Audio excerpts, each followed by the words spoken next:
Hello and welcome back to my channel, What If Deku 2O. Join us as we delve into the realms of fanfiction and fantasy, bringing you the best stories and discussions. Today, we're kicking off part 18 of our series, What If Everyone Gets Obsessed with Deku and Had Harem? If you enjoy this video, please give it a like and subscribe for more content in the future. The author of this story is Guy number 23 from FanfictionNet. All the relevant links are in the description. Feel free to say hello to the author on their profile. Now, let's dive into the fanfic. Gyro and Ishido looked at each other and then at the closed door in front of them. Yesterday, Midoriya went to his room and didn't leave. Hagakure called him for dinner, but he passed it. Yaoyorozu came later, only to find the door locked and a quite unresponsive Midoriya having to resist the urge of lock-picking her way in. They texted him, but all messages were left on read, which worried not only them but the girls from 1B2. No one knew what was happening, only that he didn't want to talk about it, apparently. Morning came, and still no sign of the green-haired teen coming out of his room. He skipped breakfast and lunch was almost done. Gyro knocked softly on the door. "Hey Midori, it's me. We're going to eat now. Are you not hungry?" No response from the other side. "Midoriya, Izuku, what is going on? You are awfully quiet since yesterday," the pink-haired girl said, worry clear in her voice.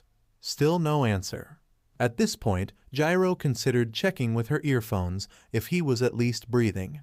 She could barely hear a soft and steady noise, which put her at some ease. She heard some shuffling, probably from the bedsheets, so he should be awake now. "If something happened, you can tell us, okay?" the purple-haired girl said, touching the door as if to get as close as possible to the person inside. "Come on, Izuku, that's not funny." Ishido complained, but there was no way she could sound angry right now. Feeling a little defeated, the two girls went down the stairs to meet the rest of the group in the kitchen. Their faces were enough to say how well went the mission to get Midoriya out of his room, but Tsuyu asked anyway. "Did he say something at least?" Seeing Gyro and Ishido shaking their heads slowly, she made a low croaking noise of worry. A minute passed in silence until Uraraka got up, a not-so-good look in her face. "Where are you going?" Yaoyorozu asked the brunette who was heading upstairs. "If he's like this, she must have done something," Uraraka said, venom very present in her tone. The others quickly went after her, fearing that the brunette would do something precipitated, but also wanting to get some answers from the crazy blondie. "Get out, I have something to ask you," Uraraka demanded, banging on the door.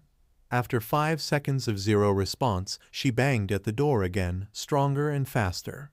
Soon enough, the lock clicked open and Himiko came out of her room, only in an oversized shirt, visibly annoyed. "I heard the first time, damn it.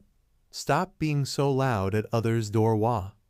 Uraraka cut her sentence, grabbing the blondie by her shirt and pulling her out. She glared at Himiko's face, clearly not up to the usual games and jokes. "What did you do this time?" Nothing really. I was thinking of going for a walk, but..." "What did you do this time?" Himiko could only hold a confused face being under the intense stare of the brunette. "You won't believe me anyway, but I swear I didn't do anything funny. But was getting bored, so if you insist, oof." Himiko hit her back on the wall, courtesy of Uraraka. "I'm not in a good moment right now, so you better spill it out," Tsuyu was about to tell her friend. It was a little too much, but she knew better than to step in the way of a pissed-off Uraraka Ochako. "I'm telling you, Ochako-chan, I'm totally innocent this time." "What? Did someone die?" She got her head hitting the wall. "Izuku didn't leave his room since yesterday, and none of us was nearby. I'll ask one more time and you better cut the crap. What did you do to him?" Uraraka said, flames burning bright in her eyes. Meanwhile, Himiko looked back at her with a blank expression. Soon she understood the gist of the situation, and a smug smile appeared in her lips. "Ooh, that. Sorry, I guess he really missed my little cunt. I didn't imagine he would be so awestruck, though." If Himiko reacted half a second later, she would get a fist straight to the face. Uraraka punched the wall with full force, but she didn't mind, rather her brain was too full of anger to process the pain. Before she could assault the crazy girl laughing on the floor, the others restrained her. Uraraka's hands were itching to hold that frail-looking neck. As her laughing fit subdued, Himiko got up, wiping away a tear. "Ah man, that was a good reaction there, Ochako-chan. As much as I hate it, Izuku is still in denial about Lilmi, so no, we did not do the naughties. But who knows? I should try and check on him, maybe he just got tired of you all." When Yaoyorozu and Ishido threatened to release Uraraka's arms, the blondie took a step back, hands up in defense. I'm kidding. No need to release the dogs on me.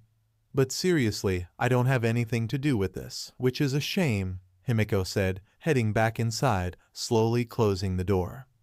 Now, if you excuse me, I have a few pics of a certain green-haired boy and a need to touch myself, bye. The door closed just in time to avoid another punch, this time from Gyro. Frustrated and now angered by Himiko's very existence, the girls headed back to the common room, sitting on the couch in deep thought. What happened in those 2 hours? No one was with him yesterday. Inside Midoriya's room. You know, I think this enough time to be sulking here. You're worrying your girlfriends, Izuku, Nana said inside his head. She decided to give him some space since the incident yesterday and waited for him to come to talk willingly, but that didn't happen yet. She must really hate me now. Well, that was your plan. Guess it worked too well. Sai, what do I do now? I just wanted her to not be so close. Why do I do this to the girls around me? Midoriya asked himself and Nana. Call it a natural charm. You shouldn't blame yourself for being popular. But I'm not even trying to be popular with anyone. As I said, natural charm. Girls love to see a guy being himself, and if he happens to be a total cutie and a lovable idiot sometimes, then it's a huge win. I don't get it, Nana-san, he said, getting up. What did I ever do to deserve this? Can you be a little more specific? All this, I mean all that attention, it's a little overwhelming when I think more about it. Then don't think much, but here, let's run a quick list. You came to this world a quirkless child, and because of that, you had a quite awful childhood, many thanks to your best friend Bakugo. Despite that, you still wanted to be a hero solely to help others. You put yourself in harm's way time and time again without thinking, which has its merits but is still stupid. And let's not forget the colossal efforts you did to get where you are right now. To me, it is clear you deserve every bit of attention you get from these girls, and I'm skipping a lot here. But, even with that, I made Tsunatori cry. I feel like the lowest trash. Midoriya felt the ghost sensation of a hand gently stroking his hair. Oh, Izuku, sometimes we make mistakes. Big, enormous, spectacular mistakes. You can't win every time, not in being a hero, not in your relationships, not in anything. Then how do I fix it? Is there even a way to fix this mess? That depends on Tsunatori and on what exactly do you want. Do you want to just be her friend, or is it something else that compels you towards her? Nana got up the imaginary couch and gave him some space again so he could sort his thoughts. It wasn't like she couldn't hear every line that crossed his mind, but she would ignore and be silent for now. And for the next hours, Midoriya would sit at his bed, thinking. Later that night, at 1B dorms, the girls were gathering at the common room for their movie night. Snacks were prepared, everyone had a blanket, and the boys were properly dismissed from the room. The wonders of winter break and holidays, they could be awake the entire night with near zero consequences. Plus, the tracking system was temporarily shut down for maintenance and calibration, so they didn't have to walk with their units all day long. To the girls, that meant an easier time meeting with a certain cinnamon roll. Everything was set, except for one small detail. Hey, where's Tsunatori-chan? Komori asked, looking around and not spotting her friend. I don't know, she told me what were the movies she picked, and I didn't see her since, Takage said, also looking around for the small blondie. Maybe she actually fell asleep, Yanagi said. She would not miss it due to sleep, I think, Kodai added, looking at Kendo. The orange-haired girl then got up from her place. I'll go check on her room. She must be getting ready or something. The class rep went upstairs and stopped in front of Tsunatori's room, knocking at the door. "Tsunatori-chan, we're ready to begin." Nothing came from the other side. "Hey, we have a lot of movies to watch. Hurry up a little," she insisted, but still got no response. "Tsunatori, you are not sleeping, are you, huh? Unlocked?" Kendo turned the knob by reflex, and to her surprise, the door was unlocked. This was unusual because the small blondie made sure that everyone promised not to enter her room without her permission. Apparently, she was very sensitive about privacy. In Kendo's head, the small girl felt a little ashamed of showing her room untidy, so whenever someone wanted to go in, she had to fix everything up. It was only her idea, though. "Then I'm coming in," she said in a polite manner, but once again Kendo found herself surprised. Tsunatori's room wasn't messed at all, save for a few books on the floor and on her bed and messy bedsheets. However, no sign of the blondie in here either. Sensing something was off, Kendo got inside, looking around for any clues on the blondie's current location. She kneeled down to pick some of the books on the floor, and oh wait, these weren't books. "Oh, so she reads manga," Kendo said with a smile, quickly inspecting the volume at her hand and a few more scattered on the floor. Then she looked at the bed. Oh, she reads these kinds of things too." "You know, I'm starting to feel hungry for you, and I technically don't even have a stomach, Izuku," Nana said, clearly worried about the boy's health. Midoriya felt his stomach grumble in protest against the self-imposed isolation, but he simply looked at the ceiling, hands behind head, and a blank expression on his face. "Sigh if you don't want to eat, at least pick the food the girls left for you at the door." Do it for them, Nana was almost begging now, and he could sense this, so he gave up on the hunger strike, getting up and quickly picking the small containers in front of his door. It was warm enough for him to not venture down the kitchen and use the microwave. "Will you be locked here until you have to leave and do the work study?" "No, just until I find a way to fix this. I'm pretty sure you could have help from your many lovely ladies. This is a problem I got myself into alone. Plus, I feel like I can't look at them right now, knowing how terrible I made her feel." "Don't bring the weight of the world on your shoulders, Izuku. Tsunatori was hurt, but these things can be amended. It will be fine." "You heard her too, didn't you? She seemed so confused, and it was my fault because I wasn't totally aware of the effect I have on girls." "Well, talk about suffering from success. But hey, you can feel sad too, you know?" "I am sad, Nana-san, but that can't be anywhere close to how she feels. What I mean is that you should have the right to be comforted too, dummy." "Then, who's gonna comfort her?" "That's why I'm saying this. Get some help from the girls. If you're worried about Miss gonna kill whoever gets near my man, then talk to Kendo or something. Looks like she knows how to handle situations like this." "Psy, you really think so?" "I know so. Now get up, go thank your girlfriends for the consideration and apologize for making them worry." "Yeah, I should do that." "And give them a good night." "Don't you mean a good night kiss?" "I know what I said, you know, for sweet dreams. We both know no one would be getting any sleep before 5 a.m. It's midnight already. What are you waiting for?" As Midoriya got up to put the dishes in the kitchen and pay a little visit to his girls, he heard something hit against the door. But not the one of his room, the glass door. Once he turned around, his body froze in place and his heart skipped a beat. "Oh my God," Nana said, also in mild shock. "Izuku, no matter what, don't open your mouth before thinking thrice. No sudden moves either. Just sit on the floor, okay?" A little exaggerated, perhaps, but before him and sliding the glass door open was none other than the source of guilty that hung heavy on his head, dressed in a light blue robe firmly secured. She also froze when their eyes locked, but she swallowed dry and got inside the room. Closing the door behind her, she looked up at the green-haired teen standing there, and they kept like this for a long, uncomfortable minute. Midoriya opened his mouth to speak, following Nana's advice and choosing each word with great caution, but she raised a hand, cutting whatever he had to say.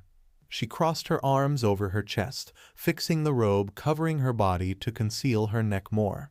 The look in her face didn't send him a clear message, but Midoriya guessed Tsunatori was still hurt about the rejection, and maybe feeling a little betrayed too. Despite the tense situation, he couldn't help but muse that her pout actually made her look pretty cute. She hesitated, apparently considering whether or not to proceed with whatever was in her mind. I wanted to tell you something, Midoriya. I'm listening. She had his entire attention now, just like in these nights they spent together. That though made the blondie feel even more nervous. I didn't like the way we ended things yesterday. Me neither. But I still feel angry with this whole harem thing. Understandable. So, I was thinking, and maybe you can't help it, you know? If a lot of girls are attracted to you, then there's nothing much you can do about it. And deep down you're not a bad person. You think too highly of me. Would you shut up for a moment, she said, struggling to keep at least a straight face. Sorry, please go on. And don't agree with everything I say. Seriously, why do you have to make this so hard? Tsunatori said, looking to the side, but when she didn't get a response, she looked back at him. Midoriya rubbed his arm awkwardly. Was he supposed to say something now?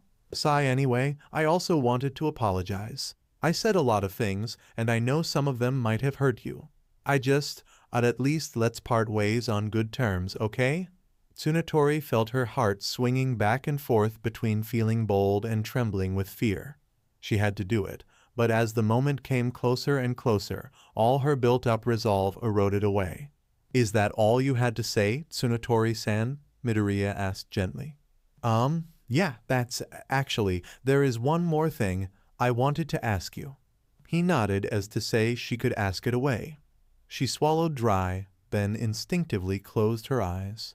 If you didn't, under other circumstances, Midoriya, would you go out with me? Despite her best efforts, the blondie could feel her face heating up, so she kept her head a little low to conceal the red tinge in her cheeks. Yes, came his answer softly, prompting her to look up again, then aside, poking her fingers together. And if I asked you to be my boyfriend, would you? I guess so. You're really cute, Tsunatori-san. He wasn't trying to be funny here, she could sense it. Midoriya was being completely honest, and since he was like that, it was only fair that she would do the same. Yesterday, you said you weren't a good person, and that you had done things, basically. But you're not the only one, you know, she said hesitantly. Tsunatori held her robes tighter together as if to make sure it would not unwrap. What do you mean? This harem thing sure is. I mean, it could be worse, like, I don't know, there are a lot of people that do nasty things out there. And you're a legit nice guy, so this one thing shouldn't weight so much, right? Was she talking to him or to herself? Anyway, Midoriya kept listening to the blondie in silence. Even good persons can have secrets. If you do something a little different from normal, that doesn't make you a bad person, right? She looked at him for confirmation. Yeah, I suppose not. But I don't think that reading manga is that different. A lot of people do it. He concluded that Tsunatori was talking about her hobbies again. If you enjoy it and no harm is done, then there should be no problem doing what you like. She looked away again, taking a deep breath and releasing slowly. The truth is, Midoriya, that I'm a huge weeb, she said with conviction in her eyes. Oh, you said something like this earlier. I don't see any problem in. I mean it, Midoriya. I'm a weeb with a capital W. She took a small step ahead, focusing on his face so she wouldn't back off her own decision. And I'm a huge All Might fan. I can kinda relate. Midoriya, her voice cracked a bit, cutting him again. Why did she look so anxious? I would binge read series after series if I had the time and money to do so. Sometimes I prefer to watch anime rather than hanging out with everyone. I have no problem staying up all night to finish an arc if I'm invested in it. She took more trembling steps toward him. At some point, she began to breathe heavily, and her eyes never left his face, making the boy a little nervous. Well, that's not very healthy, but once in a while wouldn't hurt, I guess. There is one more thing. She took another breath in to prepare, and Midoriya braced himself for whatever was coming. I read hentai. Like a lot. You what? Did he misheard that, or she said? I read and watch so much it has to be a mild addiction by now, she said, her body shaking slightly. I can't help it, really. But that's fine, right? I'm not a bad person for this, am I? Oh no, of course not. It's just a peculiar taste. Midoriya joined the blondie on the blush train. Right? There's nothing really wrong with this, and since when she got so close to him, as Tsunotori closed the gap between them, she looked up his face and him down at hers. Since we both are on the unusual side of things, I started to think, wow, we have a lot in common. Ah ha ha ha. They laughed awkwardly for a while, then silence fell upon the room. No one dared to say a word until the short blondie took a step back, holding her robes tight. I like hentai, Midoriya, and this too. He wasn't looking at her right now, but as he turned to ask what she meant, Tsunotori opened her robes to reveal what was under. His eyes widened in shock. No amount of time could prepare him for what he was seeing. Tsunotori was wearing nothing under her robe except for what looked like a two-piece swimsuit. It was white, stamped with black marks that resembled a cow. The bottom piece was anything but modest, and was that a cowbell on her neck wrapped with a red choker? The two of them stared at each other for a long moment, both speechless and getting redder by the minute. After what felt like an eternity, Midoriya turned around, trying to steady his racing heart. Is that a C cosplay, Tsunotori-san? The answer didn't come right away. Instead, he felt something warm and soft press against his back, and a pair of arms wrapped around his chest. Technically not, but as sometimes I dressed like this. It was an idea I got from a certain doujin, and let's say it was an intense night. I got a liking for this since then. She confessed shyly, hugging him tighter. Meanwhile, Midoriya went stiff like a plank. Tsunotori-san, I thought that we were going to part in good terms. He worried that the situation turned out like this. Until now, there was only one route to take from here, and that involved losing his clothes. Again. I don't want to. You don't? I want to be with you, Midoriya. I said a lot of things yesterday, but the truth is, I still like you. And thinking that every girl around you had you and I didn't, made me feel terrible. I don't want that, Midoriya. But I won't ask you to leave them. I don't think it would be fair since they probably agreed with this. So there is only one way for me to go, she said, slowly walking around Midoriya without letting go of his body. Please love me too, Midoriya, she begged him, looking up with bright, hopeful eyes. He slowly rested his hands on her shoulders, pushing her back gently. I can't do that, Tsunotori. Why not? Am I ugly? No, of course not. We're both weirdos in a way. What is really stopping you? I just can't. You're so precious, Tsunotori. I would hate to hurt you or make you feel sad. I already made you cry. If you discover later that this was a mistake, It won't be a mistake, I'm sure, she assured him, getting closer again. I wanted so bad to protect you after what you told me. I don't want to risk, He trailed off, but she got the main idea. Leaning forward, Tsunotori moved her face closer to his, but Midoriya backed away until he fell back on his bed, dragging her along since she would not let go. Tsunotori slowly climbed on top of him, her small body hovering above his, her hands resting on the bed next to his head. His body refused to obey as Midoriya was too stunned by this turn of events. Her face was a mix of sadness and arousal that somehow made her look even cuter. Before coming to see you yesterday, I talked to Kendo and she told me, we can't really change how a person feels. I love you, Midoriya, and no amount of flaws or rivals will change that.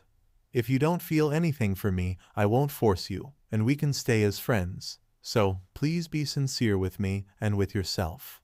She leaned closer, resting her body on top of his and supporting herself by the elbows. Cupping his face, Tsunotori gave the final question to Midoriya. Do you love me? Did he? Wasn't this another natural occurrence due to his extreme likeliness? What exactly were his feelings towards her? Midoriya searched deep inside him for the answer. It felt wonderful to see her smiling while explaining what she liked about her manga. It felt like his duty to protect her from the world, even from himself. It hurt when he saw her cry, even more knowing he was the cause. Was it any different from what he felt for Ochako, or Tsuyu, or Mei, or any of his girlfriends? No, it wasn't.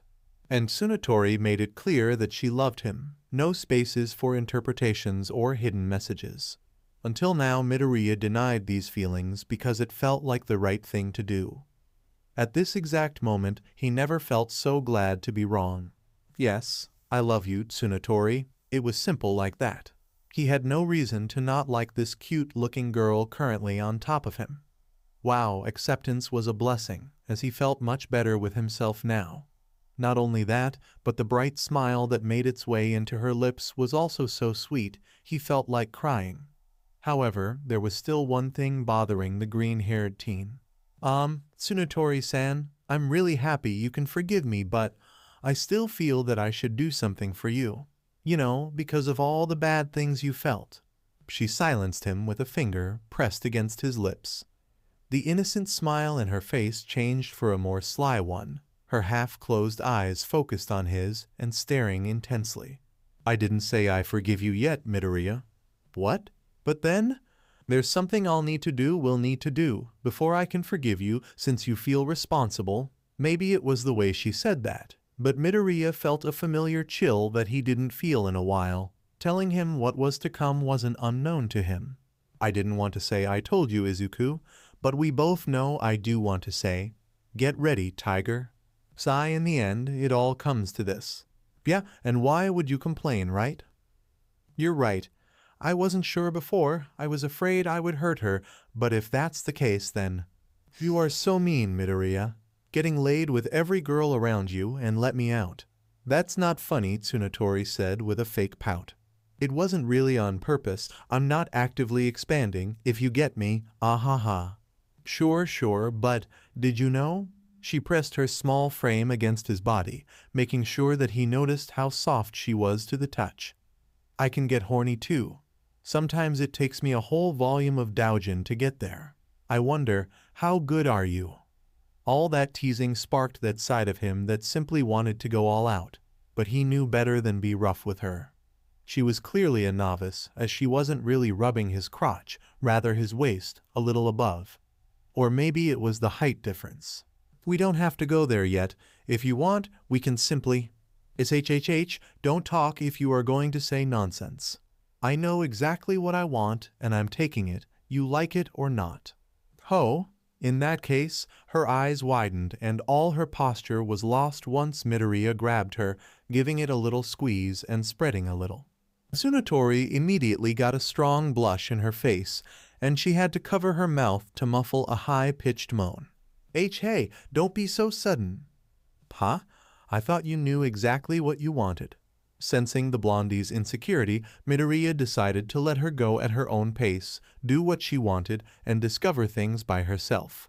He would give a little push in the right direction when needed. How about this? Try and surprise me, he said, a small grin adorning his face just to taunt her. What do you mean, surprise you? You clearly seem an expert. Come and test it on me. Wait, for real? I'm all yours. Midoriya opened his arms and simply lay on the bed while Tsunatori processed this situation. I can do literally anything I want, she asked, just to confirm. Yep. She sat up on his waist again, numerous possibilities running through her mind thanks to her extensive collection of art. Perhaps it was the moment, the emotional ride so far, or the pent-up energy she didn't manage to release by herself, but Tsunatori felt something inside her burn with passion. Between her thighs was the person she recently fell in love with, and he just said he was hers to take. If it is a dream, by the heavens, don't wake her up. Phew, I hope you are ready, Midoriya. Don't know, don't care. I'll be enjoying the view from the front row as usual. Be gentle to her, Izuku. With that exchange, Nana made herself less present inside his mind so he could focus completely on the girl. Let's start with something simple. You can admire my body, but only with your eyes, got it? He nodded and a smile appeared in her face. Ha, that one actually worked. Then Izuku and Tsunotori started having their lovely time, and after it ended. That was, wow, she said, slowly coming back from her trip to Blissland. Glad you enjoyed it. Izuku held a gentle smile, running his hand in circles at her lower back. Huh, you look pretty fine, though. The green teen had a happy face, but he didn't look any different from before. Yes, there was a faint blush on his cheeks, which made his freckles look even more adorable, mind you. But aside from that, Izuku was completely fine, looking ready for another. Meanwhile, Tsunotori felt extremely pleased, but at the same time a little exhausted. He didn't lie about holding back and releasing, as she never got to finish like this by herself. I'm just used to it, he said nonchalantly. You can actually get used to, well, this? She asked with curiosity. That's not the best way to explain it, though. What I mean is that given my, lucky situation, I have to keep going for a long time. Does it make sense? I guess. You do have a lot of girls after you, Tsunotori said, beginning to understand the issues here. Yeah, I would black out at the beginning out of exhaustion and sheer pleasure, he admitted shyly. Wait, you can black out while doing it? Well, yet another thing she believed to belong in the hentai domain of logic. Sometimes it's not a given. What was up with his casual way of talking about this topic?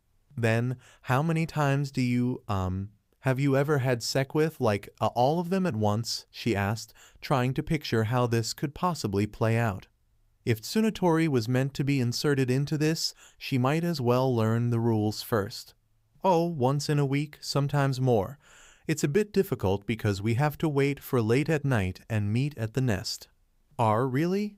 And what is the nest? Haha, that's just how May nicknamed the secret room.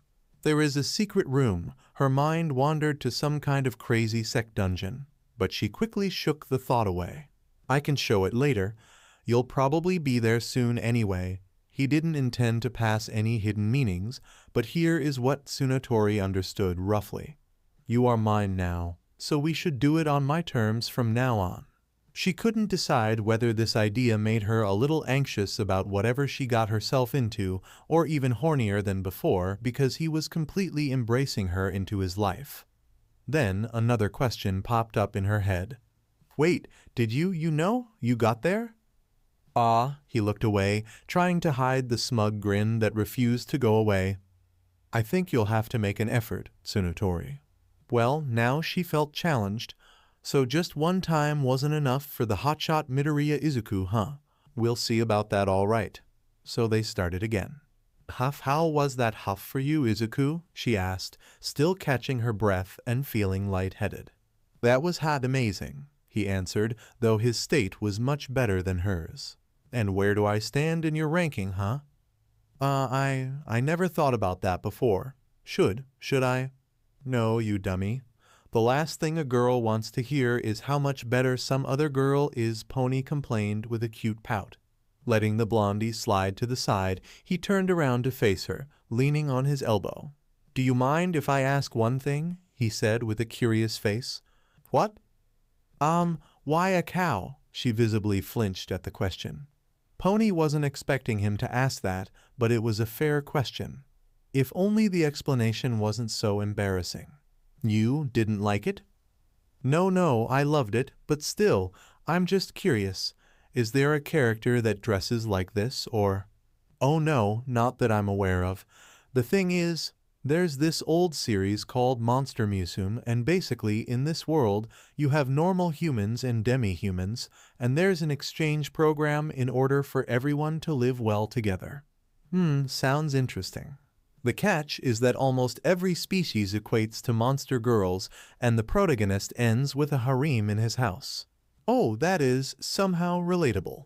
Anyway, many of the species are mythical creatures, like lamias, mermaids, and such.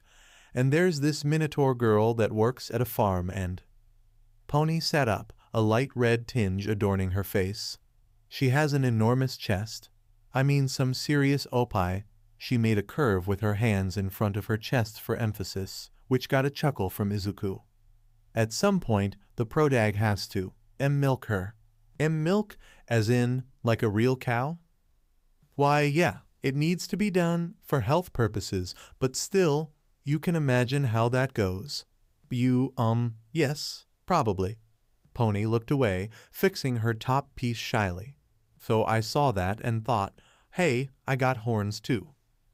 But isn't your quirk more related to a horse? Actually, yes.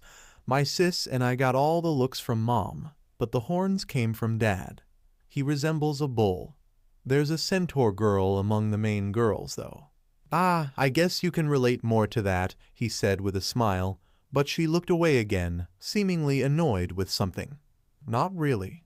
It never ceased to amuse him how she would lit up whenever she talked about anime and manga, and when she explained the source material for a particular cosplay. He definitely looked forward to their next special night. But then he noticed Pony shifting in place awkwardly.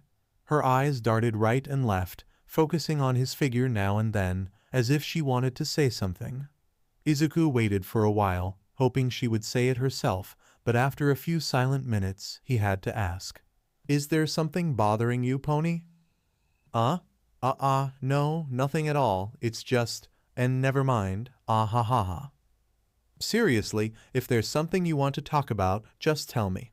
It's just a silly thought, no need to worry about it, she said, shaking her hand, but the way Izuku kept looking at her with concerned eyes made her give up on ignoring it. She sighed and finally said, her head a little low as if to hide her face from him. I was thinking that, with that costume, yesterday I had this dream. It was more like a little fantasy, I don't know. She played around with words, feeling insecure about being that open with Izuku all of a sudden. Sure they were much more intimate, but still, this was really embarrassing. It's okay, I won't judge, remember? She sighed again, slowly looking at his eyes. However, when she opened her mouth, her eyes closed shut. I kinda imagined you and I, but with me acting L like a cow, and I can't do that, she said, covering her eyes in shame. Meanwhile, Izuku couldn't help but hold a small smile. Wait, for real? She looked up with hurt eyes. You said you wouldn't judge. And I'm not, promise? I just found it, amusing? Really? Yeah, even with all the girls I have, I can't say I ever did that, Izuku said with a thoughtful face. Then he looked at her again. So, shall we do it? She was caught by surprise at the question. Was he really okay with this? Why, you really want to try it, Izuku? If you want to, I don't see the problem. It's okay, I'm kinda used to doing different things. Almost everyone has a particular preference or something again. The way he spoke so casually about these topics baffled her. It was completely different from the everyday Midoriya Izuku she knew. If he was okay with this then, it should be fine, right? Izuku doesn't mind so. Then, can I ask you to roleplay a little too? Or is it too much? I'm okay with that too, so what do you have in mind? Well, since she got here already, Pony might as well enact this little fantasy she had last night. I will act like a monster girl, maybe pending to the animal side a little, so if you could be a little dominant over me. She trailed off. Pony was quite vague, but Izuku got the main idea, or so he thought. So the farmer and his cow, I can do that, I guess. Oh, this should be interesting, Nana's voice echoed in his mind. This was taking an interesting turn, and she couldn't contain her excitement. Izuku could literally feel it. Getting her hands and knees, Pony gathered all her strength to begin this. She supposed that once started, things would flow naturally, but it was simply so much embarrassment to replicate the things she used to read. Now she saw under a new light what it might be like if she was an anime girl. One deep breath in, and she decided to toss away the last threads of decency she had for now. Moo, this little cow is feeling lonely. Where is my dear farmer? She said, pretending to look around. Her cheeks lit up with a blush as she imitated the animal in the cutest way he had ever seen. Ah, there you are, my lovely farmer Kun Moo. So they started having sex again as a cow and a farmer, which Tsunotori fantasized about. So how was that compared to your fantasy? Izuku asked, stroking her golden hair once again. It took her a couple of moments to answer. It was everything I imagined. And so much more is it. Always like this with you, Izuku. I try my best, he said, back to his normal and more shy persona. Laying by his side, Pony naturally sought for his warmth again, putting one arm over his chest, tracing figures with her fingers. Izuku hugged her and brought the small blondie closer. Her eyes were fixated at his face, but then traveled down to his pecs, rising and falling at a steady rhythm. One question popped in her mind. Izuku, can I ask you something? She said carefully. Yes, what is it? That mark, she began, gently following the thin lines in the shape of a heart with her fingers. Did she do that to you? There was no need to say the name, as Izuku was pretty aware of who Pony was talking about. Sigh, yes. Recovery Girl had a friend at the hospital, and she helped to make the scar less apparent, but I'm staying with this, he said in a rather sad tone, resting his hand on top of her, right at the center of the heart. Izuku, why do you keep that girl around? Didn't she kidnap you and hurt you for days? Everyone is annoyed by her presence, and even if she knows some things, why not keep her locked away? I know we discussed that before, but still, I can't stand seeing you suffer. It only made sense to Pony that Izuku would want as much distance as possible from Toga Himiko, the person in that put him through a living nightmare. Yet here they were, with the little psycho pestering everyone. As I said before, it's complicated. You don't own a thing to anyone, Izuku. Why not let someone else deal with her? Izuku had to stop and think about how to put this feeling into words. The problem was, Himiko was so much of a problem he couldn't even define what was it that he felt. Himiko, I think she is my burden. Whatever happens to her, it will be somehow related to me. If she ended hurting someone, at least with me around, she's focusing on something other than killing. Do you really believe in that? I'm not entirely sure, but I have to believe in something. Pony felt a little guilty. She didn't plan to ruin the mood like this, but once she removed his shirt, it became a question that had to be asked. But then a thought crossed her mind. I wonder how much that hurt, and I know it is a constant reminder of what happened, but... Pony looked up and cupped one of his cheeks, staring into his emerald green eyes with love. I think it kinda suits you. Your heart must be that big after all. If Izuku truly treated every girl like he did to her, then that was a lot of love to contain in a single heart. As he heard those sweet words, Izuku remembered of the time he met Ochako. Right at the beginning, she took a name that caused him pain and transformed into something he could feel proud of. Pony just did the same, and if he ignored the initials at the center, Izuku could accept that. Hugging her more, the green teen planted a soft kiss on her forehead, taking Pony by surprise. Thank you, Pony. It means a lot to me. Don't mention it, she said back, feeling her cheeks heat up a little. Cuddling more, Pony sighed heartily as Izuku pulled the blanket over them. She could fall asleep right here and there, except for a tiny little problem. Ah, shit, she shot up, cursing under her breath and in her native language. What happened? He asked, surprised with her sudden reaction. I totally forgot. Her eyes were widened in a mild panic. We were doing a girls-only movie night, and I even got to pick them and all. Oh no, what if they come to my room and discover? She held her head with both hands, but as she thought better about it, the conclusion was pretty obvious. Wait a minute, if I was the only one out. Before she could finish that sentence, they heard the door being unlocked. The knob slowly turned and the door was opened, just enough for them to see someone staring inside the room and right at them. Pony froze in place, stark naked except for the bell in her neck. Izuku, on the other hand, immediately recognized this person, as the floaty brown hair that framed her round face was unmistakable. Oh, Ochako, he kept his voice low, although it was debatable if that would work now. You Uraraka-san? The small blondie looked at him and then at the door. Of all the times to appear, it had to be now. How did you even? I'm sure the door was locked. Ochako quietly opened the door further, allowing them to see Momo and Kyoka next to the brunette. Momo held a thin piece of metal, meaning she picked the lock. Shouldn't be hard to her at all, he guessed. Behind them, more heads poked in, also contemplating the sight of the two cinnamon rolls naked in the same bed. He wasn't sure if their plain faces were a good thing. Izuku carefully put the bank in front of Pony, keeping constant eye contact with the brunette.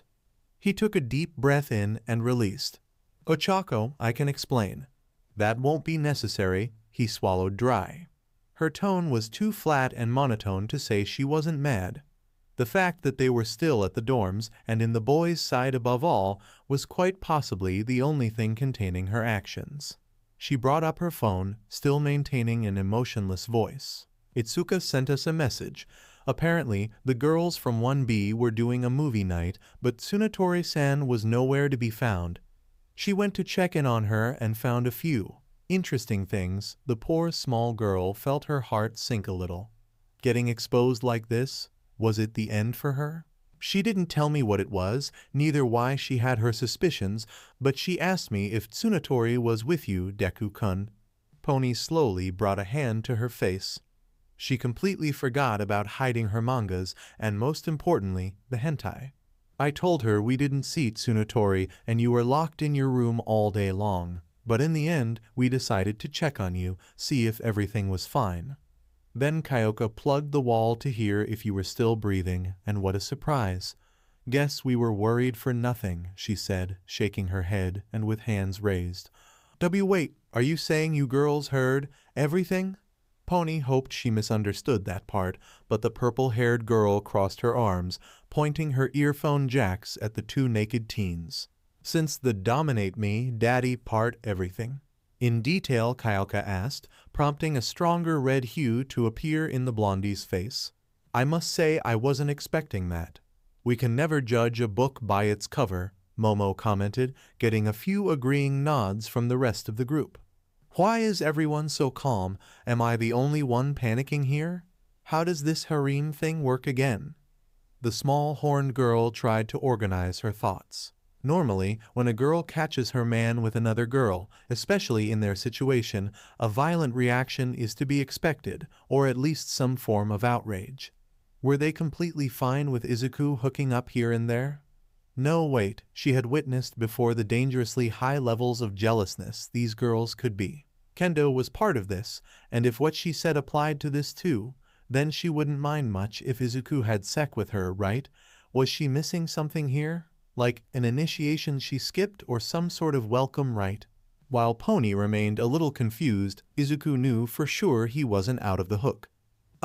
Girls, can we talk this out later, in the morning or something? Oh, we'll talk all right, he swallowed again as Ochako spoke. It seems you forgot your phone in your room, Tsunatori-san. I would go back if I was you, Itsuka, and the others must be worried. The blondie could only nod, being under the stare of the brunette. Reaching for the door handle, Ochako slowly closed the door, maintaining eye contact with the two on the bed until it was completely closed. Good night, you two. Alone again, Izuku and Pony looked at each other. Does it always happen like this? She asked. More than I wish it had happened, he answered, rubbing the back of his neck. That could have been worse, I guess. I wouldn't be so relaxed yet. Despite the uncertainty of the near future, Pony held a small smile. She only had a vague idea of what she just got herself into, but if she was with him, then it wasn't much of a problem. The short American girl shifted uneasily in her place at the large bed in the center of the white room.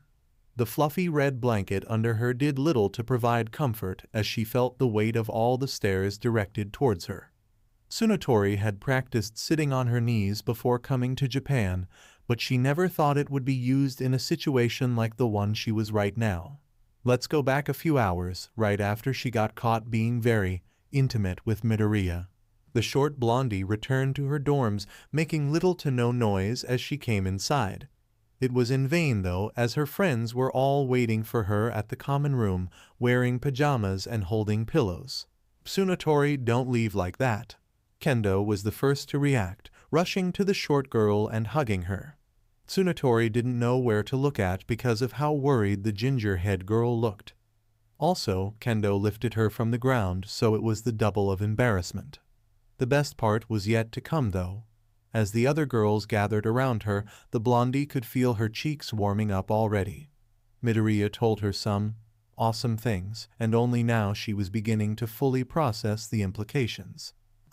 Sorry for skipping the movie night, girls, she said in a shy manner. That's not important, Tsunatori. We thought something had happened to you, Kendo said, putting the short girl back on the floor.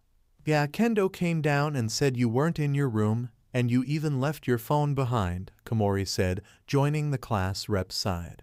I'm really sorry I caused trouble to you guys, Tsunatori said, making a small bow. In the end, what matters is that you're safe and sound.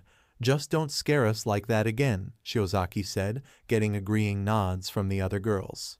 Well, I think she is more than safe and sound, right, Tsunatori? Takage joined the chat, getting to the blondie's side and nudging her. Eh? What do you mean, Takage-chan? Oh, you know what I'm talking about. After a night with Izuku, life gets better, said the lizard girl, wrapping one arm around Tsunatori's shoulders. At that moment, the blondie did a really good impression of a tomato.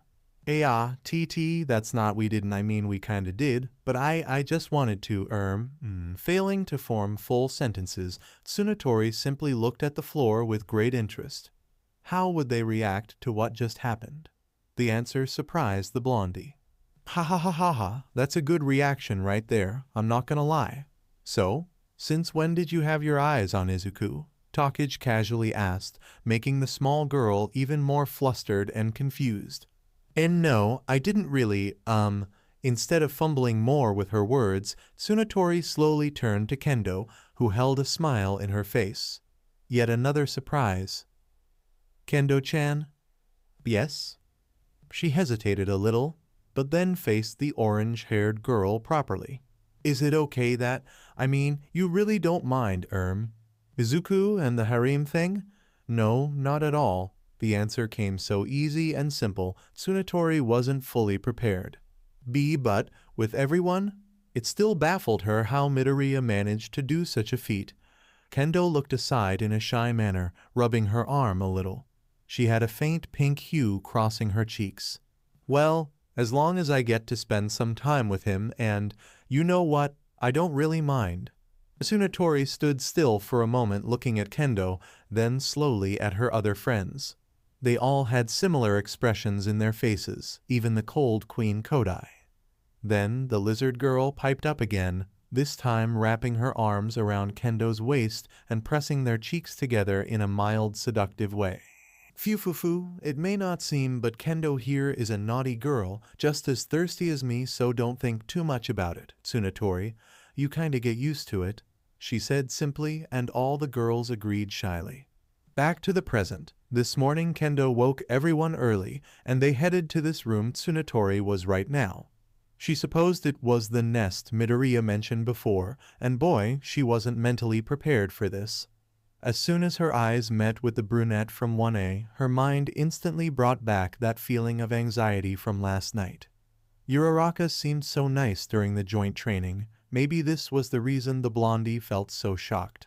It was a clash of personalities. Uraraka, are we really doing this? Kendo said to the brunette after greeting everyone. Yes, we are. This is getting too out of hand, said the brunette, crossing arms and tapping her foot. Come on, it is Tsunatori we are talking about, and we know what he'll say.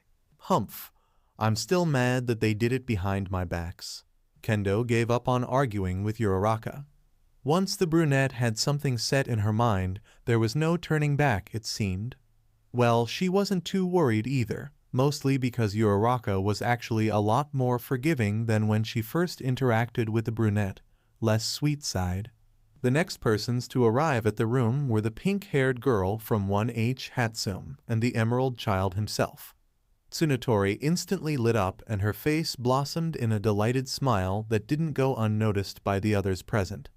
Hatsum greeted everyone, and as soon as Midoriya came in, he looked around and found Tsunatori staring at him.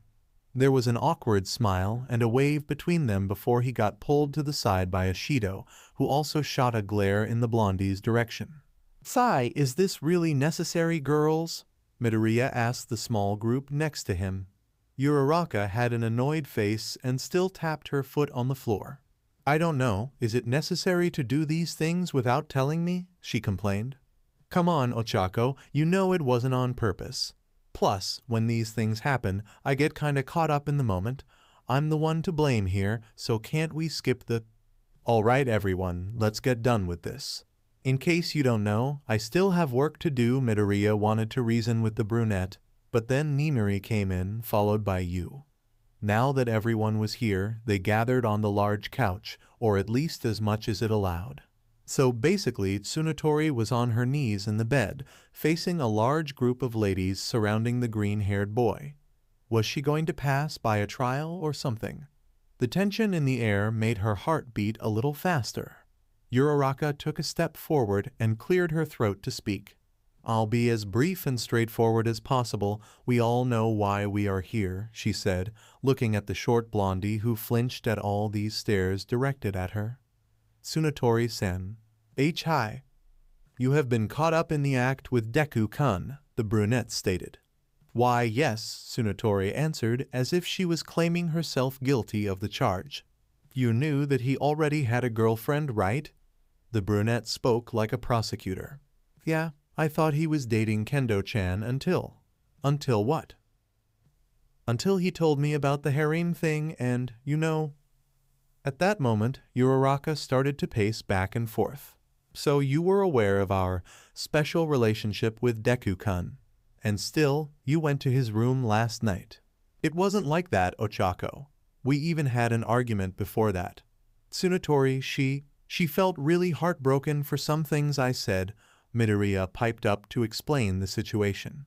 "Is that so? In that case, why did you come to his room last night then, Tsunotori-san?" she questioned the short girl. "Well, when Midoriya said that he had many girlfriends, and that you were very intimate, I felt a little betrayed, you know.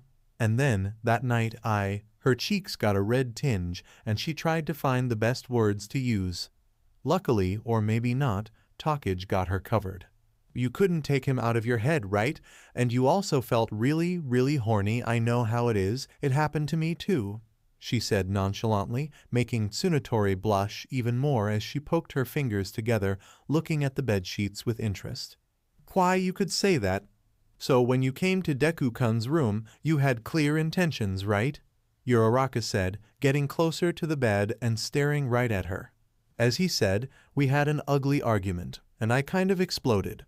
I felt bad and wanted to sort things out. I wanted him to know exactly what I felt, and I wanted Midoriya to at least be my friend as so. Last time I checked, friends were not that intimate, don't you think?" There we go again. Poor Tsunotori felt that sting of guilt piercing her chest. She did something wrong, didn't she? Still, what she felt yesterday when Midoriya said he loved her. That night would be forever engraved into her memory. There was no way she could deny how she felt. Looking up right into the brunette's eyes, Tsunotori spoke with a determined face. "I really like Midoriya. No, I love him. I can't change that, even if you are his girlfriend, and he has a lot more. That's why I did what I did." "Oh? Do you really mean it?" Uraraka said in a mild, threatening voice. She leaned forward, slowly climbing on the bed and getting her face close to the blonde girl. I really, really mean it. Who would have thought that round face could look so intimidating? Prove it." How?" the blondie asked with confusion. "Your clothes. Take them off," Uraraka demanded simply. "What? Right now?" "Yes, what are you waiting for?" "Oh, Ochako, that's a little too much, isn't it?" Midoriya got up from the couch, preparing to get the brunette a couple of meters away from the blondie if necessary. "She'll need to get used anyway if she wants to join us," Uraraka said, clearly annoyed by the very words she just said. "Don't be like that, Ochako. Look, I'll make it up to you." "Wah," the brunette whined, ruffling her hair with both hands in a nervous manner. "Why does it keep happening? And aren't you naked yet? She said, turning to the small girl next to her. Why you said that for real, said Tsunotori. Oh heavens, here we go with the trial by sec again, Shiozaki said, remembering the time she had to do it while the girls watched. Sure, they didn't mind a single bit since they had to share Izuku anyway, but this was kind of different, like having a bunch of judges evaluating your performance. Okay, that's enough of this silly game, Uraraka. This is not a cult yet, and we don't have to make the poor girl go through any acceptance, right? Nimiri got up too, walking to the bed and pulling the brunette away from Tsunotori. Excuse me yet? Midoriya said, but his words passed almost unnoticed. Instead, Nimiri discussed with the annoyed brunette. But Nimiri, how can I let that slide so easily? Is there anything we can do?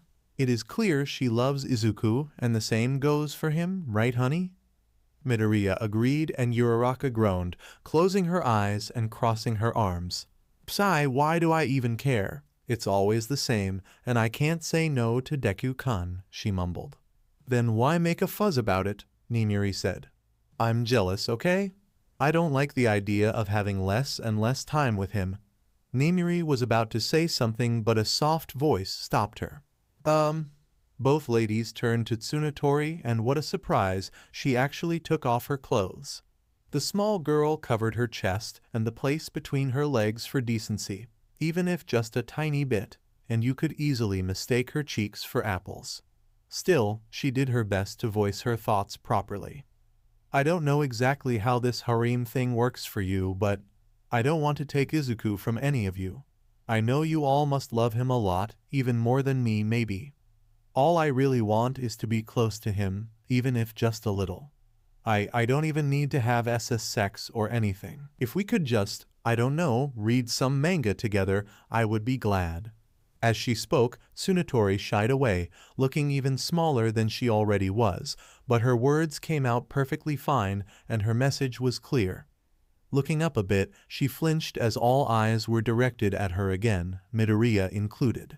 Did I say something weird? Tsunotori asked nervously. There was a minute of silence in which Uraraka went through a couple of expressions. She looked shocked at first, then incredulous. She closed her eyes and seemed to be in deep thought, pouting and even grumbling a little. She scratched her head while moaning in irritation until her head perked up and she gave a slap in her own face. Oh, Ochako, is everything all right? Midoriya asked, worried and surprised. Uraraka then turned to the blondie, suddenly getting closer and holding her hands. Listen, Tsunotori-san, it is really hard for me to share Deku-kun. You see, I really love him a lot. He's the most important thing to me, but... She moaned more as the words were hard to say. It is clear that you love him. Not as much as me, but I cannot deny that. If so, I welcome you to our harem. Would you look at that? Tsunotori actually managed to convince Uraraka by touching her heart. Not that the short blondie was aware of it, and Uraraka would never admit, but Tsunotori looked so adorable right now. I agree with Uraraka, but I'm still mad that Izuku did it without telling us first, Yayurazu said, holding a pout of her own. You would like to have him on a leash, wouldn't you? Said Yanagi, prompting the raven-haired girl to look aside, trying to hide an awkward smile. Well, would you not? Well, yeah, we are all fine as long as we can have a piece of him, but, Ashido said, getting the attention of the group, I really hope you can keep up with all of us, Muscles. We ladies have needs, you see. And now it was time for Midoriya to feel anxious as he became the focus of attention. She wasn't wrong, you know. Each fine addition to his collection meant one more girl to give attention and please in many ways. Perhaps he was biting more than he could chew. Maybe it was too much for him. However, looking at all these girls with expectant eyes, including the naked small girl on the bed, Izuku couldn't see himself in any other situation. Sigh, I regret nothing. If being with all of them meant he would black out almost every night, so be it. The girls laughed lightly as things now seemed to be solved.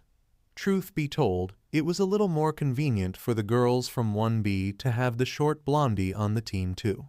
Welcome to our weird group, Pony-chan, Komori said, sitting next to the girl.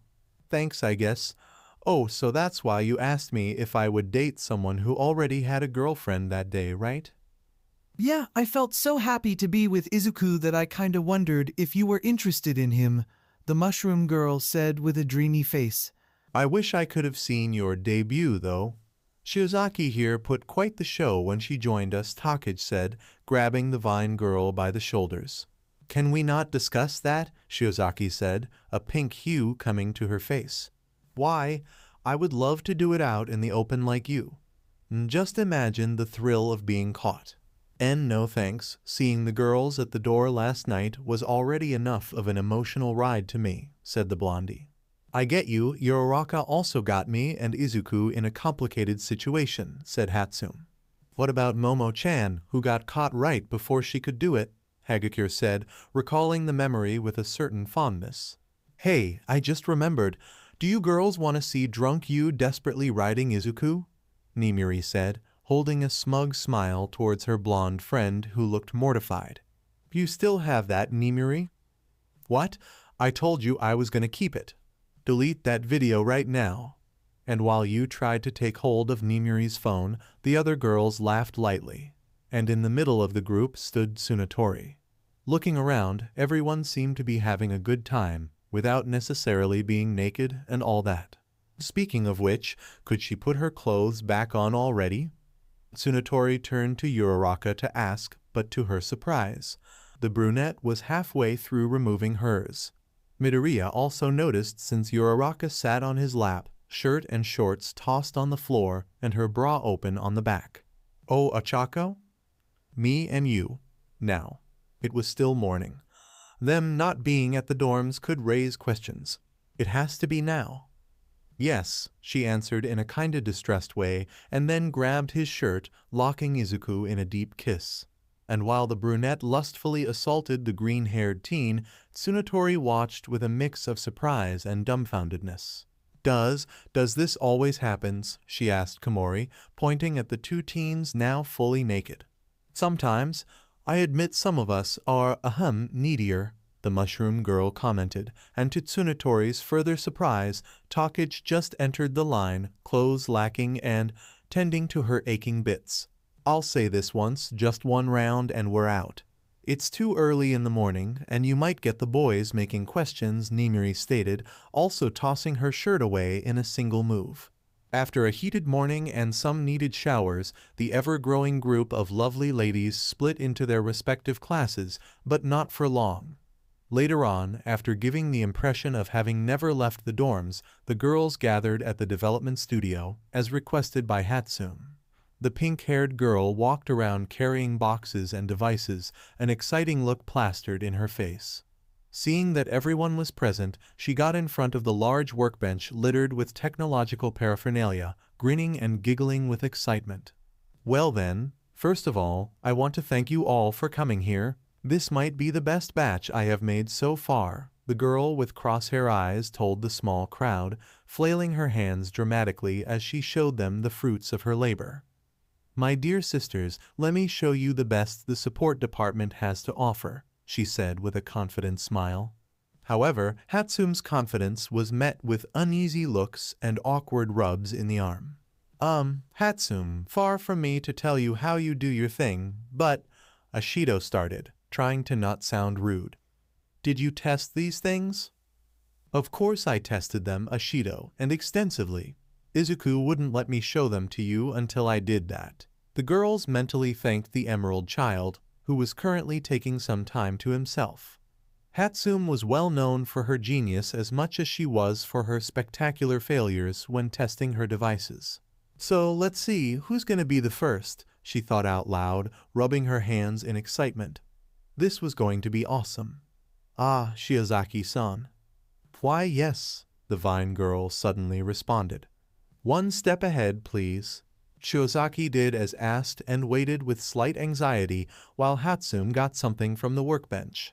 Her eyebrows lifted in curiosity when the young inventor gave her a pair of gloves, rather bracelets that covered the back of her hands. They were colored in metallic green and almost reached her elbows. Well, go on and put them, Hatsum urged Shiozaki, who did as told out of curiosity. She remembered Midoriya mentioned a support item, but the Vine Girl never made a formal request. Hatsune diligently helped Shiozaki to put the bracelets on, adjusting them so they fit her arms almost perfectly. "Sorry if it feels a little bit tight, I didn't have your measurements so I guessed," Hatsune said, then took a step back, placing hands on her waist. "Now, please flick your wrists." Shiozaki did so, and suddenly a pair of blades sprouted from the devices, starting the girl. Hatsune-san, what is the meaning of this?" she asked, both confused and intimidated by the rather offensive contraption. "I got Midoriya's idea and worked based on it. These babies can cut your vines with ease, and don't worry, I installed a detection system that prevents you from harming yourself," the pink-haired girl said with a hint of pride in her voice. "Oh, try to wrap some vines around them." "Wrap? Like this?" Shiozaki coordinated some of her vines to tighten around the bracelets, and then the second pair of blades sprouted from the other side, severing the vines. "What now?" "See if you can build this." Hatsune showed her a schematic with instructions for making a small vine ball. The Vine Girl took some time to understand, but once she got the hang of it, she managed to make the thing. "Great. Now, if you shape the vines on your arms and make a move to throw." Following Hatsune's instructions, Shiozaki managed to toss a vine ball tightly wrapped around itself. The young inventor set a small target, and when the ball landed, it snapped open, leaving a big dent on the cardboard. "Gosh, great success, man, and here I was thinking it would break into tiny bits all over the place," she said nonchalantly, unaware of the shocked look Shiozaki held towards her. "Didn't you say you test this?" "I did, but not with your vines." "That could have been a serious problem, Hatsune-san." "Relax, if it works then it's fine," the pink-haired girl said while waving a hand. "Anyway, Midoriya designed a few constructs for you. I improved them and made some myself. Tell me later how to improve them," she said, handing Shiozaki a few sheets with drawings and instructions, putting a look of amazement in the vine-haired girl. "Wow, many thanks, Hatsune-san. That was very considerate of you," Shiozaki said, and the girls behind her agreed, also surprised by how well Hatsune's device worked. "Don't mention it, it was a fun project. Now, who's next?" The long-haired girl giggled happily. Her next customer was the frog girl. "Ribbit, do you have something for me, Hatsune-chan? Preferably something without explosion hazard."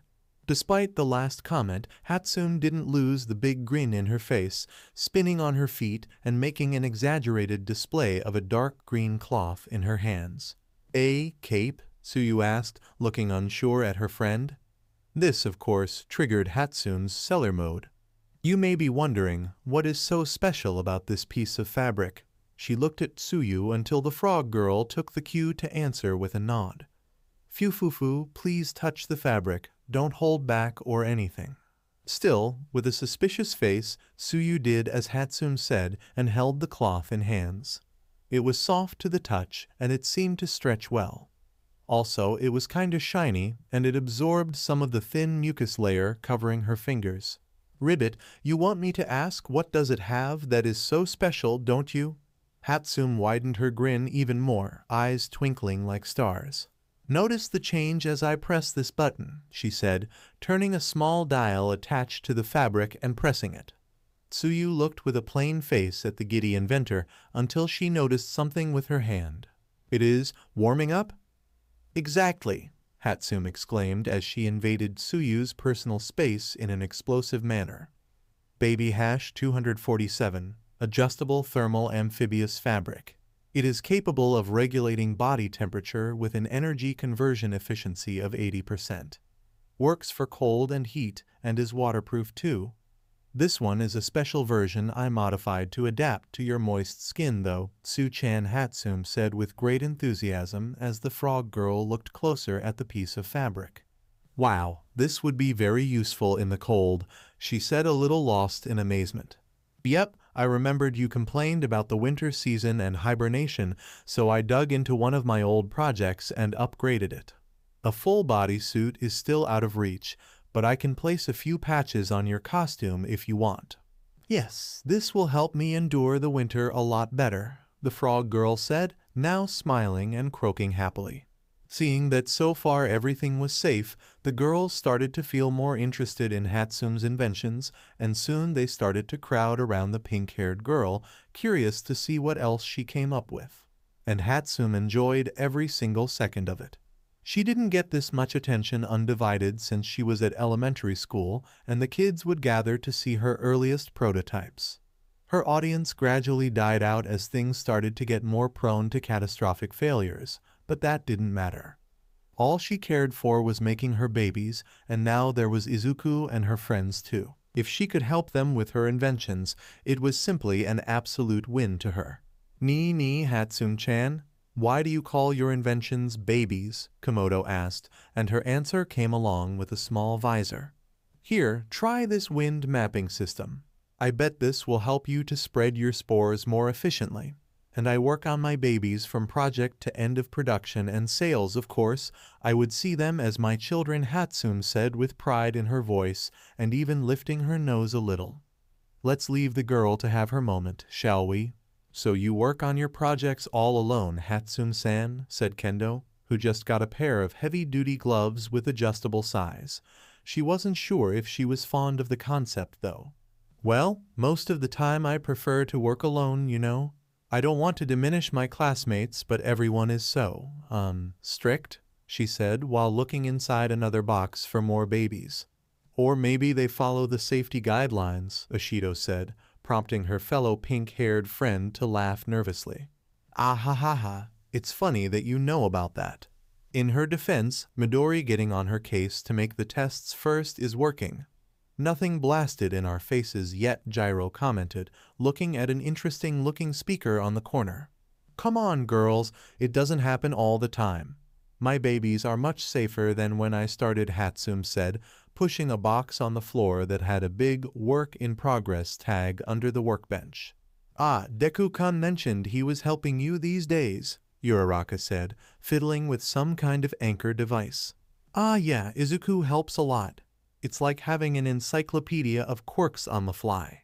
Huh, so you and Midoriya are making lots of babies together. That's adorable, Shiozaki said absent-mindedly, and the girls agreed in the same manner. Only after a brief moment of silence the Vine girl and the rest of them realized the other implications for this phrase. I mean your inventions, Hatsume-chan, the Vine head exclaimed, her face looking like a tomato. Why, yeah, we actually make a good couple work partners, Hatsume said, trying to hide her faint blush. Until now, she had no problems in saying she was making babies with Midoriya. Oh well, maybe, on a future occasion. Sigh, this talk is making me want to be an inventor, you know, Takage commented. Really? Hatsume looked at her with a surprised face. Normally, it was the other way around, some students from the support department wishing for the spotlights of the hero course. Yeah, I don't know how well I can do, but I'm more than willing to try and make babies with Izuku. The lizard girl held a smug grin while the other girls rolled their eyes. Do you have a power-off button for this horniness, Setsuna? Said Kendo. Even if I had, why turn it off when Izuku exists? Let's go back to Hatsume's inventions before we all do something careless, shall we? Yaoyorozu was the one to put the group out of that train of thought. It was still the middle of the day, and they could only make a number of excuses before questions started to be asked. Earlier Nimiri told the girls to go and hang out together, have some only-girl fun, but not only to make the newest integrant of their group feel more included. She also wanted to give Midoriya some well-deserved rest, even if it was still midday. So, following the woman's instructions to not make exercises of any shape or form, the green-haired teen resorted to something he had been doing more and more lately, inner talks with the voice in his head. Midoriya sat peacefully on the couch of the common room, staring into nothing as his mind wandered to the dark void. Psy isn't the best, Izuku? Having so many girls to choose who to FCK. I don't know if I actually have a choice, said the boy, now sitting on the metaphorical couch with the former user of One for All next to him. It's a means of expression, but you have to admit this alone is pretty cool. Have you ever wondered before that you would be the center of a big harem, Izuku? No, I never imagined. What do you take me for, Nana-san? he said with a hint of offense that Nana knew didn't stem from his heart. Right now, I can only see you as an insane beast in the body of a teen, she teased Izuku, nudging him and managing to get a faint blush from him. Come on, Nana-san, is that really all there is to me now? Midoriya questioned her, and despite her mocking tone, she could sense a slight bit of doubt. Wrapping one arm around his waist, the former pro-hero brought the green teen closer to her. Okay, spill it out. What is troubling your golden heart, my child? Her voice had a motherly tone to it. Experience taught Izuku that hiding his thoughts from Nana was not only useless, but also a dumb thing to do since she helped a lot.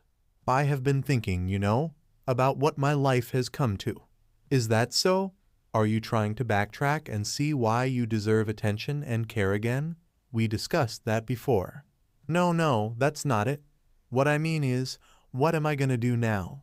I love each of my girlfriends, but I'm not sure about the next step to make. Marriage is still a cherished thing these days.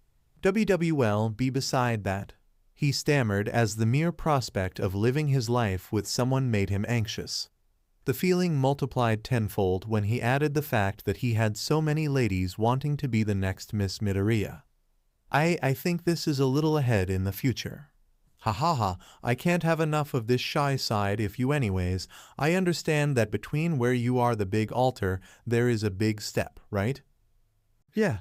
What should I do until then? I have to live up to All Might's expectations and be the next symbol of peace, but aside from that. Izuku fell silent for a while and Nana took the opportunity to look at his face, absorbing each detail. He unconsciously replicated his external expressions into his void projection. Scratch that, what Nana saw was the true face of his feelings. Being awakened for all this time in Izuku's mind gave the pro-hero a good notion of how he behaved, what made him worry and feel happy. She could scour every nook and side of his memories to learn even more about Izuku, but she decided not to, maybe because she still felt like herself, despite being only an imprint of the real Shimura Nana within One for All. That said, Nana felt honestly fascinated by the young man, and she could see why Toshinori had chosen him. She gently stroked his green locks, getting his attention again. Never mind the fact that Izuku could somehow space out inside his own mind. I see. Living up to that sure is a Herculean task, even more considering how you idolize Toshinori. However, it's the same thing I said to you when you were in doubt about Tsunatori. Just be yourself and you'll be fine. She gave him these encouraging words, hugging him closer. She wondered if the warm feeling Izuku felt right now came from her wisdom or her metaphorical softness. Probably both answers were right. What about my career as a hero? Do you think people would accept me having, a harem? Well, one of the things I learned about being a hero is that public opinion is very fluid. One day they love you, the other they are coming at you with torches and forks. But look at Endeavor, for example. He's not very popular, but gets the job done, and is legit saving lives. People used to call Midnight out because of her costume, but they can't deny she is a hero. In the end, it's a matter of whether you're making the world a better place or not. I see. Sure, your position is a little more complex since you are aiming to be a beacon of hope or the sorts, but still, I have no doubt people will look up to you in the future. Just keep being true to your heart, Izuku, Nana said as she ruffled his hair, making Izuku a little embarrassed. He didn't expect her to cheer him up like that. Hey, if I'm stuck inside your head, the least I can do is see that you are happy and on the right track. Thanks, Nana-san. I feel more at ease already, Izuku sighed, sinking on the imaginary couch in a relaxed manner. Nana was right, he shouldn't feel afraid of the future. He had his goals, and there was a long path ahead of him, so he had to take one step after the other. Seeing that the green-haired teen was in a less introspective mood, Nana saw an opportunity to do something she had been wondering about for some time now. They both knew she was an imprint of the real Nana, and that she was tightly linked to Izuku and his emotions, memories, and so on. Her question was, how far that connection went. Rather, how much could she, as a mental construct, affect the Emerald Child?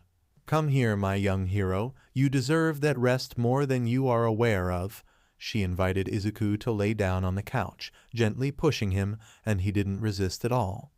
Their previous experiences taught Nana that a calm Izuku was a lot more prone to suggestions such as, say, him laying on her lap instead.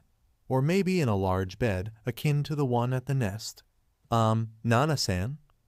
Yes? What are you? Right now, Izuku had his back leaning against the pro-hero, while she loosely hugged him from behind. He could feel a familiar soft sensation pressing against him, and her hands wandered aimlessly around his abs. Just relax and rest, silly. I have a hunch tonight will be a heated one, Nana said in a provocative voice. She was probably right, but at this moment Izuku wanted to know why they had to stay like this. What? You don't like me hugging you like this? No, that's not it. I just think that it's a little too close. Aw, no need to be shy, Izuku. I want us to be very, very intimate, you know? She purred while speaking on his ears, making him even more flustered. I trust you already, Nana-san, so maybe you could let me go now? What was up with this sensation? Izuku was inside his own mind, yet he felt as anxious as he would in real life. No, it was a little beyond, because he could actually sense the woman getting more and more excited about this. Do you really trust me, Izuku? Nana said, bringing him closer to her and making sure Izuku was aware of her top shape. Why, yeah, you're All Might's teacher after all, he answered nervously. For real, why was he so anxious about being this close to Nana? Could it be that she was actually influencing him? Before he could say anything else, Nana got really close to his ears, whispering softly. Then, will you let me take care of your body too? Her voice, seductive and dripping with desire, sent a shiver up his spine, both mentally and physically. Her hands moved under his shirt, gliding over his skin that felt a lot hotter now. She nested her chin at the crane of his neck, letting her breath brush against his cheeks. Nana took in the scent of him, or at least what she imagined it to be. Most people are unaware of these details as they are part of them. However, she mused it would be something sweet and strong too, just like the boy himself. And Nana-san, we shouldn't be doing this. Izuku fought the urge to let all restrictions fall. The woman was surprisingly skilled with her touch, or at least she was tuned enough with him to know exactly what turned him on. And why not? It's not like anyone will ever catch us. Yes, but you are well. Speak clearly, Izuku. I can't understand if you don't tell me what is troubling you. You are All Might Sensei I can't possibly think of.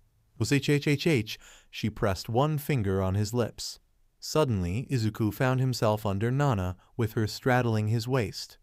The raven-haired woman leaned forward, leaving an inch or two between their faces. It is so sweet of you, wanting to protect my image in respect for me and Toshi, Nana said with a genuine smile, but then her soft expression gave way to one he was very familiar with, uncontained lust. And you kind of reminds me of my mom, he confessed. Why, yes, you can call me Mommy too. Eyes half closed and licking her lips seductively, the formed pro-hero closed the gap between them, but went for his neck, surprising Izuku as she sucked there.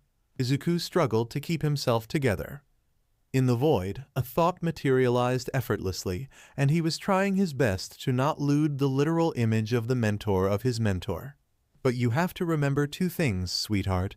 One, I'm not exactly the real Shimura Nana. And two, even if I was, it's just as Mina said. She whispered softly on his ears again while feeling his tights. We girls have needs too. Nana laughed softly when she saw Izuku with his face red as a tomato, maybe even more than usual because this was his void projection, but then something caught the attention of them both. An alien feeling, an external source of heat that didn't come from Izuku's wild imagination. Without noticing, Izuku had fallen asleep, which probably made it easier for Nana to interact with him, but he could still sense some things around him. Ah shoot, maybe next time. The green-haired teen woke from his small nap, but didn't open his eyes yet.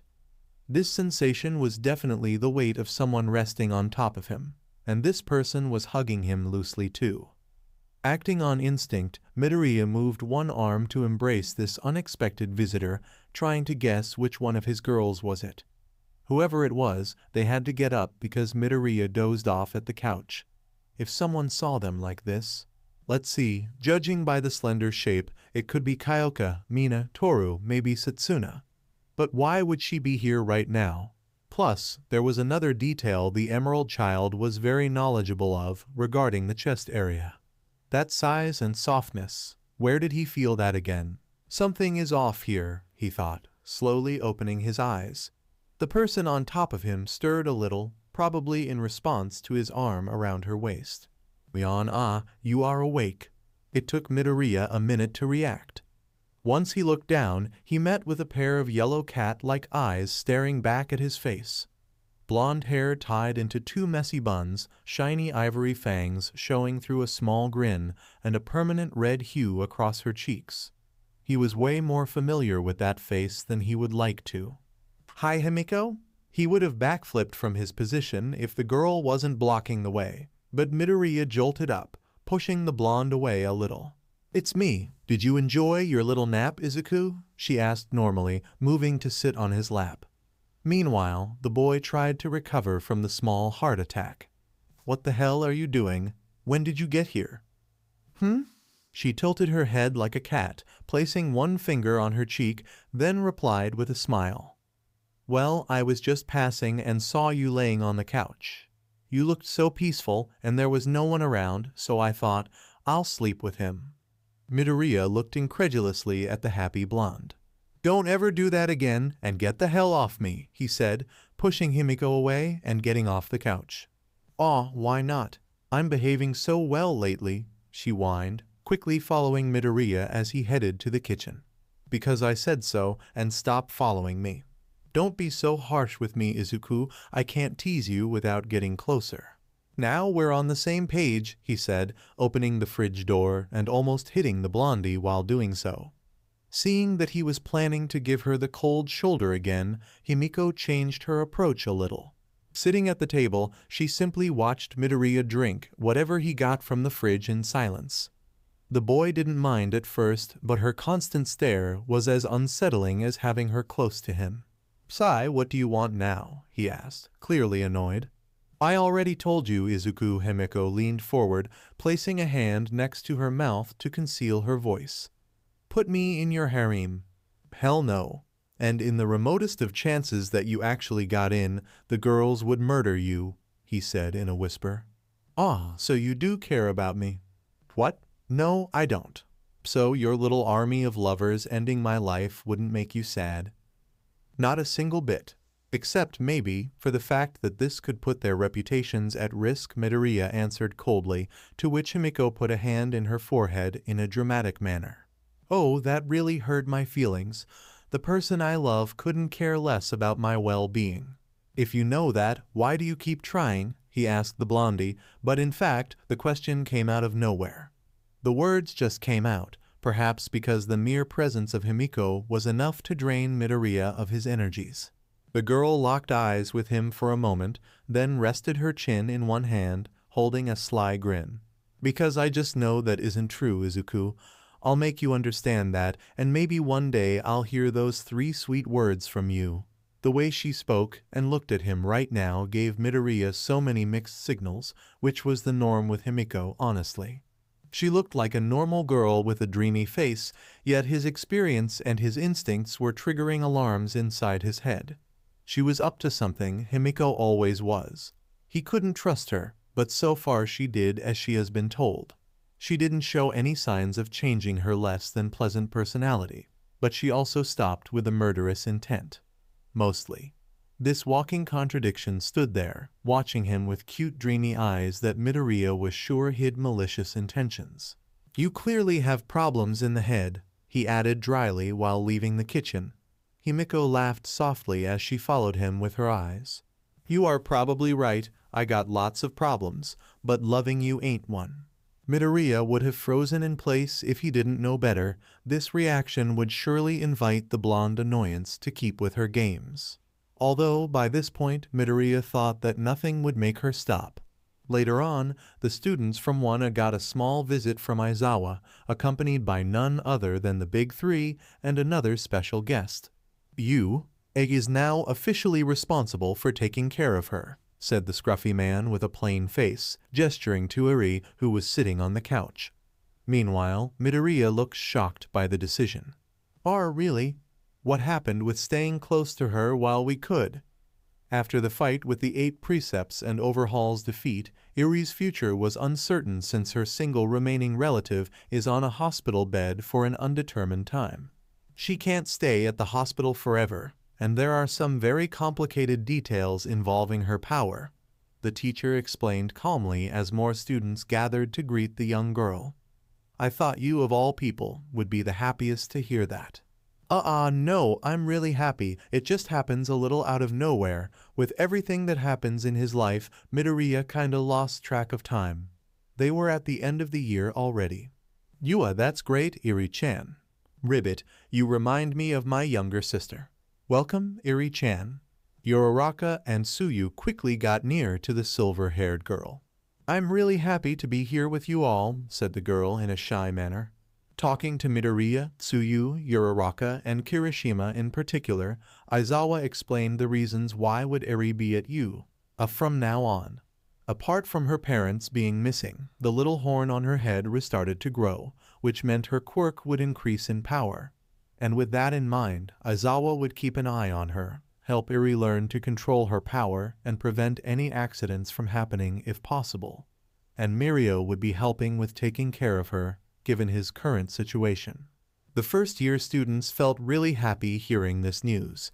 Aizawa had to go somewhere and would be leaving Eri with the Big Three, but before he went off, he told the class they were going to have another visit later on, so the place better be in order. As Midoriya headed back inside, someone caught his attention. Sitting next to Eri was Hato-senpai, but as soon as he crossed the door her eyes glued on him. He awkwardly waved hello, and she returned, never averting her gaze. Needless to say, Midoriya felt a little anxious with her fixed gaze because of the whole date thing. Despite his words, the green teen didn't actually give it much thought. Would it be okay if he simply went out with her and had some fun? It didn't have to end in lewd stuff, right? Later on, their guest finally arrived. Making a team pose and saying their introduction lines, the wild, wild cats in civilian clothes. Everyone greeted the team of pro heroes, glad to see them after so long. Kota-kun, long time no see. Midoriya rushed to greet the young boy with a red hat, who responded to his energy in an awkward way. Thank you for the letter, I stored it with care. Whatever, he said, looking away from the green teen. Much to Kota's embarrassment, Mandalay mentioned how he picked his new shoes and they had to be red, just like the pair Midoriya used. With some cupcakes they brought and tea made by Yaoyorozu, the pro heroes explained why they were here at UA. One reason was Ragdoll's reintegration as a secretary since she still didn't recover her quirk. And the other reason, the national hero ranking. Due to All Might's abrupt retirement and big events like Hasu, the ranking publication was delayed for the end of the semester instead of the beginning. They all gathered on the couches to watch the transmission on TV. A ranking without All Might would be something odd but interesting to see. But perhaps the person with the greatest interest right now was the half-cold, half-hot boy, currently starting at the widescreen with a plain face but expectant eyes. The crowds outside made loud noises as they watched the transmission on the enormous screens. Inside the stadium, more sounds of chatter and excitement as the public waited for the postponed event to start. Reporters of various news outlets covered it and tried to get the best views from the large stage. Until then, the heroes didn't have this kind of formality as the list was simply published on the official fonts. However, the moment asked for a change. And so the top 10 heroes got on the stage, being announced by last to first. In 10th place, losing one position since last time, the dragon hero Rukyu. The lady waved with a slightly nervous face at the crowds as they clapped hands and cheered.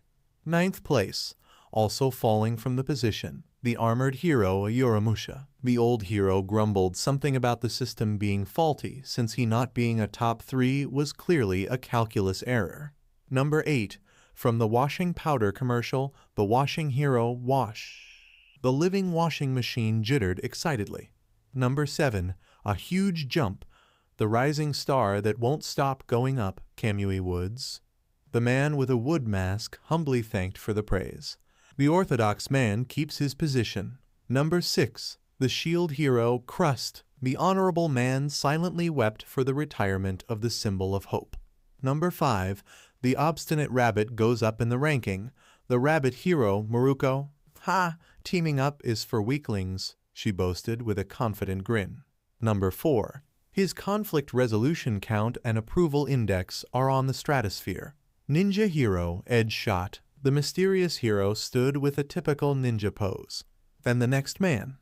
Despite being on a pause, he still remained at the top 3. His approval indexes are the highest of this semester. The fiber hero, Best Genist, we're waiting for your fast recovery. The crowds roared for the absent hero. He says he takes it easy but is ferocious. In an incredible rhythm, he takes the second place. The winged hero Hawks. Tisk, they overdid a bit, didn't they? The lights went off and the noisy crowd subdued. A spotlight flashed at the edge of the stage, waiting for the last hero of the top 10. And now, coming from a temporary position, he officially assumes the number 1 hero. Finally, a tower of a man stepped into the stage, looking forward with a determined face covered in bright flames. The flame hero, Endeavor, the new number 1 hero, clad in a brand new costume, took his place along with other components of the top 10. As always, Endeavor showed a rather stoic face, if not a little menacing. If this was due to a serious case of pissed-off rest face or the flaming beard was open to discussion. Regardless, the minister of the Heroes organization took the microphone, speaking to the masses. In times like this event had a purpose and a meaning. It was the turn on a new leaf for society and heroes alike. With All Might's retirement, a lot of people feared a future lacking the symbol of peace, but these heroes were the best of the best in Japan. They now had the task of leading this nation to a better future, a task once placed on the shoulders of a single man. And in the front of it all was Endeavor.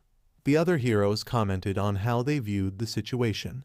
It was an unspoken fact to everyone that none of them could hope to achieve what All Might had done. And none of them dared to try, it was beyond their reach. Well, none of them except for a persistent flame hero. In these trying times, Hawk's lack of tact and inability to read the mood caused his words to sound like bragging, but he did make a point. Judging only by the approval indexes, Genist would be the number 1 hero in the ranking. He would be number 2, Edge Shot the 3rd, Endeavor the 4th, and so on. But was that really the most important thing right now? More than a simple beacon of hope or someone that falls in the graces of the public opinion, the heroes now had to deliver real results. And amidst all these controversial commentaries, Endeavor stood silent. He never was very fond of dealing with the press, neither he was prone to making big speeches. No, he knew what had to be done, and he would see that his job is complete with efficiency. There's nothing much to say, really. The flaming hero started, feeling his resolve even more as he looked forward, not only to the crowds but to the path ahead of him. Just watch me, heroes and civilians alike. Everyone felt silent for a minute as Endeavor's sheer determination was enough to make them recoil a bit. It was definitely different from the inspiring vibe All Might had, but they could tell the new number 1 wasn't fooling around. Endeavor looks pretty cool, right? Kaminari said to Ciro and Rikido, who agreed in silence. Yeah, but he's a bit scary sometimes if you ask me, Shoji commented. Meanwhile, Midoriya looked from the corners of his eyes at the half-cold, half-hot teen. Todoroki seemed neither bored nor interested in his father actually becoming the number 1 hero. The reason for such apathy made the green-haired teen wonder what was going through his head. Perhaps Todoroki didn't know how to react, considering the complicated situation between him and his father. Feeling the call for rescue, Midoriya got up and planned to talk to him. What exactly he didn't know yet, but the Emerald Child learned that sometimes all you have to do is talk and talk until you feel better. And luckily Midoriya was a very good listener. However, something prevented him from doing so. Loud noises of something crashing and panicked shouting coming from the television. The students were already dispersing as now the exciting part was over, but they all quickly turned to the screen again with shocked faces. Since they had so many heroes here, the press took the opportunity to try and get as many scoops as they could, for example, about MT Lady and her team up with Kamui Woods. She had to say yet again that there wasn't anything extra professional between them, but the gossip simply wouldn't die out, rather, people would keep them active and relevant. If only they knew. Suddenly, a loud noise of steel being bent and broken. The ceiling of the arena they were caved in from the outside, and something hit the floor hard, leaving a bit crater. Debris scattered around, and if it wasn't for the light speed reflexes of hawks, a lot of people would get hurt or worse. They barely had time to ask themselves what just happened and what was that, because the answer was getting up right now, pushing heavy metal bars and pieces of concrete from itself. A jet-black leathery skin covered its lanky figure. The long neck was covered by some weird-looking fabric, or at least they hoped it was, which also covered some of the creature's face like some kind of hood. The heinous being slowly looked around, its warping muscles a sore sight to witness. Shiny eyes, devoid of any traces of humanity, locked on the stage with the top 10 heroes. Who is the strongest? Its voice was deep and ragged, like a cacophony of many broken voices overlapped in the worst way possible and pitched 3 octaves down. On the other side, the heroes looked at the thing with a couple of reactions: surprise, horror, confusion, understanding. Hawks, Kamui, take care of the civilians. Rukyu, see if there is anyone under the debris. The others help to evacuate the crowd outside, Endeavor commanded out of practice. His agency was known for fast response to any calls, and that was due to coordination practiced time and time again. The heroes did as told, while Endeavor flared up and stepped forward. So rumors were true, there were more Naumus out there, and the League of Villains was probably the one to blame. But for them to send this one creature here against all these pro-heroes, what were they thinking? Oi, who is the strongest here? A talking Naumu was a new thing, but regardless of the broken speech, this thing would be dispatched as quickly and efficiently as possible. Mindless soldiers were beneath Endeavor, but he would not be picky on the job. Anyway, this is what I have to do now, Endeavor said to himself as he approached the black creature. It slowly followed him with its shiny eyes. Kakushaku Nekken. Are you SDR? Jet burn. Whatever the Naumu had to say was cut out by Endeavor's powerful attack, a jet of concentrated flames coming from his fist. The fire stream easily tore through the Naumu, knocking it back on the crater it crash-landed. The Hasu incident taught the pro-hero that these monsters, albeit mindless soldiers, were pretty sturdy and could take some damage. If this one was like the Black Naumu All Might fought, regeneration quirks were a possibility, so Endeavor planned on dealing with this in a quick manner. Oi, Endeavor, don't go hogging all the fight for yourself, and don't boss me around either, Maruko shouted from the stage. This is not a competition, and look, the flame hero stood on a ready state despite shooting down the creature with one hit. That thing is still moving. The Black Naumu pushed some debris away, getting up in a twisted manner. There was a weak cackling as its bones returned to their places, not that they belonged there anyway. Did you really think you could kill me? The Naumu roared as the large burnt area of his chest reconstructed itself, muscle fibers overlapping in an unnatural way. Regeneration. The other black Naumus that appeared possessed a similar power. Aside from the white Naumus, not a single one has been seen with the same individuality. Could the black ones be a different kind? If we assume that this ugly bastard is a special case, he speaks, in that case. Are you strong? The hooded Naumu advanced towards Endeavor. Let's keep him alive to get information, Endeavor set a goal. Extending his palm forward, bright flames came from his fingers as if they were strings. Kakushaku Nekken Hell Spider. The fire strings pierced the Naumu for sure, but it kept advancing. Getting close to Endeavor, the hooded Naomu used one warping arm to push him back into the stage, its arm stretching as Endeavor got buried under debris. To counterattack, Endeavor set the warped hand, pushing him ablaze with a powerful flame. But the Naomu simply used the carbonized side to wrap him again and drag the flame hero in a semicircle, destroying anything in the path and finally tossing Endeavor on the bleachers. Oi oi, the number one really? Hawks looked with mild shock as the apparently most capable in the room got tossed around so easily. Hey, you ugly pile of tar, you want someone strong? Then I'm coming for you, Maruko roared, eyes focused on the black creature that barely reacted to her challenge. She clicked her tongue as she apparently got ignored.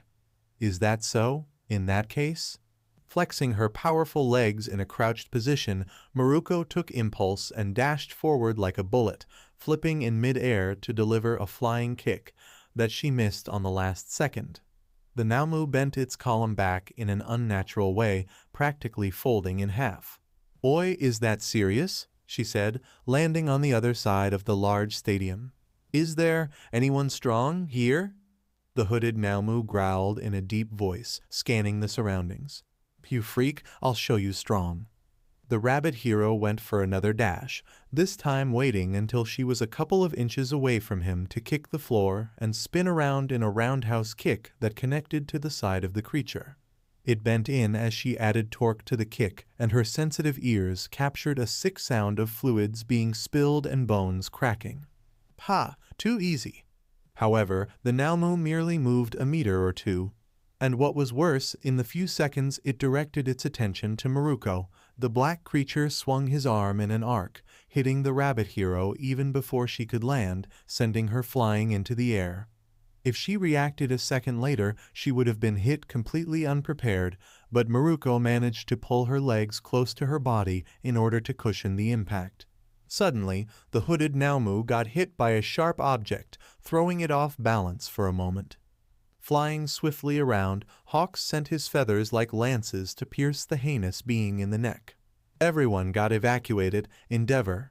His first task was done, and as if attending to a call, the flame hero appeared again, getting behind the Naomu and creating a mesh of fire strings to cut it to pieces.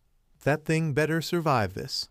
The mesh of flames expanded forward, cutting through the Naomu, part of the stage, the bleachers, and all the way to the outer wall of the stadium, leaving a large hole with its edges melting from the heat. Outside the stadium, some of the heroes helping to evacuate the crowds looked in amazement and shock. That was Endeavor for you. Hey Endeavor, do you have stage fright or something? The thing is still in 10 pieces, Hawks pointed out as the black Naomu jerked itself up with the jet-like thrusters on its back. The head hung from the long neck, burnt away, and holding on by a thin thread of tissue. Interesting, the thing said with an awfully wide upside-down grin. Ah, out of the way, I'm not done with that bastard. Maruko ran past Hawks and Endeavor, aiming to punt the hanging head into the sky before it had time to regenerate. However, the moment the Naomu noticed her approaching, white tumor-like growths rapidly sprouted from its body. The rabbit hero didn't have time to halt her inertia, and so she got splashed with the attack almost at point blank. Get out of my way. The thing inflated like a flesh balloon and exploded, sending slime all over the place. But the bad news was the new enemies, white Naumus, were now running around and wreaking havoc. While Maruko shouted in frustration, being covered in goo, Endeavor analyzed the situation. Advanced regeneration, flight capability due to its jets, a mutant arm for long-range combat and flight stability, augmented muscle fibers and strength to break steel beams and concrete like it was cardboard, and now cellular division. Or was it some type of storage inside the body? And judging by the broken speech, that Naomu has a conscience, the flame hero concluded. And even worse, it created a distraction by spawning more Naumus. Hawks took as his job to take the white ones that passed through the large hole and were now terrorizing the streets. He knew this enemy was beyond his capabilities. You will not attack me anymore? Or you can't attack anymore? The thing said, now fully regenerated and slowly ascending. In that case I'll. Endeavor held a serious face. It has good intuition too. My Kakushaku Nekken focuses flames at incredibly high temperatures and releases them on the strikes. However, it makes my body overheat and lose functions. Using my flames without care would make me overheat quickly, and aside from losing in power and speed, I don't know how many more individualities this monster has. There is no room for hesitation. The flame hero was clearly at a disadvantage here. Outclassed in mobility and raw power, there wasn't much he could to counteract the hooded Naomu. My strength, I wanna test it on you all. Roaring again, the hooded Naomu dived at Endeavor, going after him as the hero used his flames as jet engines. He couldn't fly like Hawks or the Naomu, but it was a much-needed increase in speed. It had the downside of making him heat up faster though. But he didn't have to worry about it. All Endeavor had to do was burn this creature to ashes, and then some.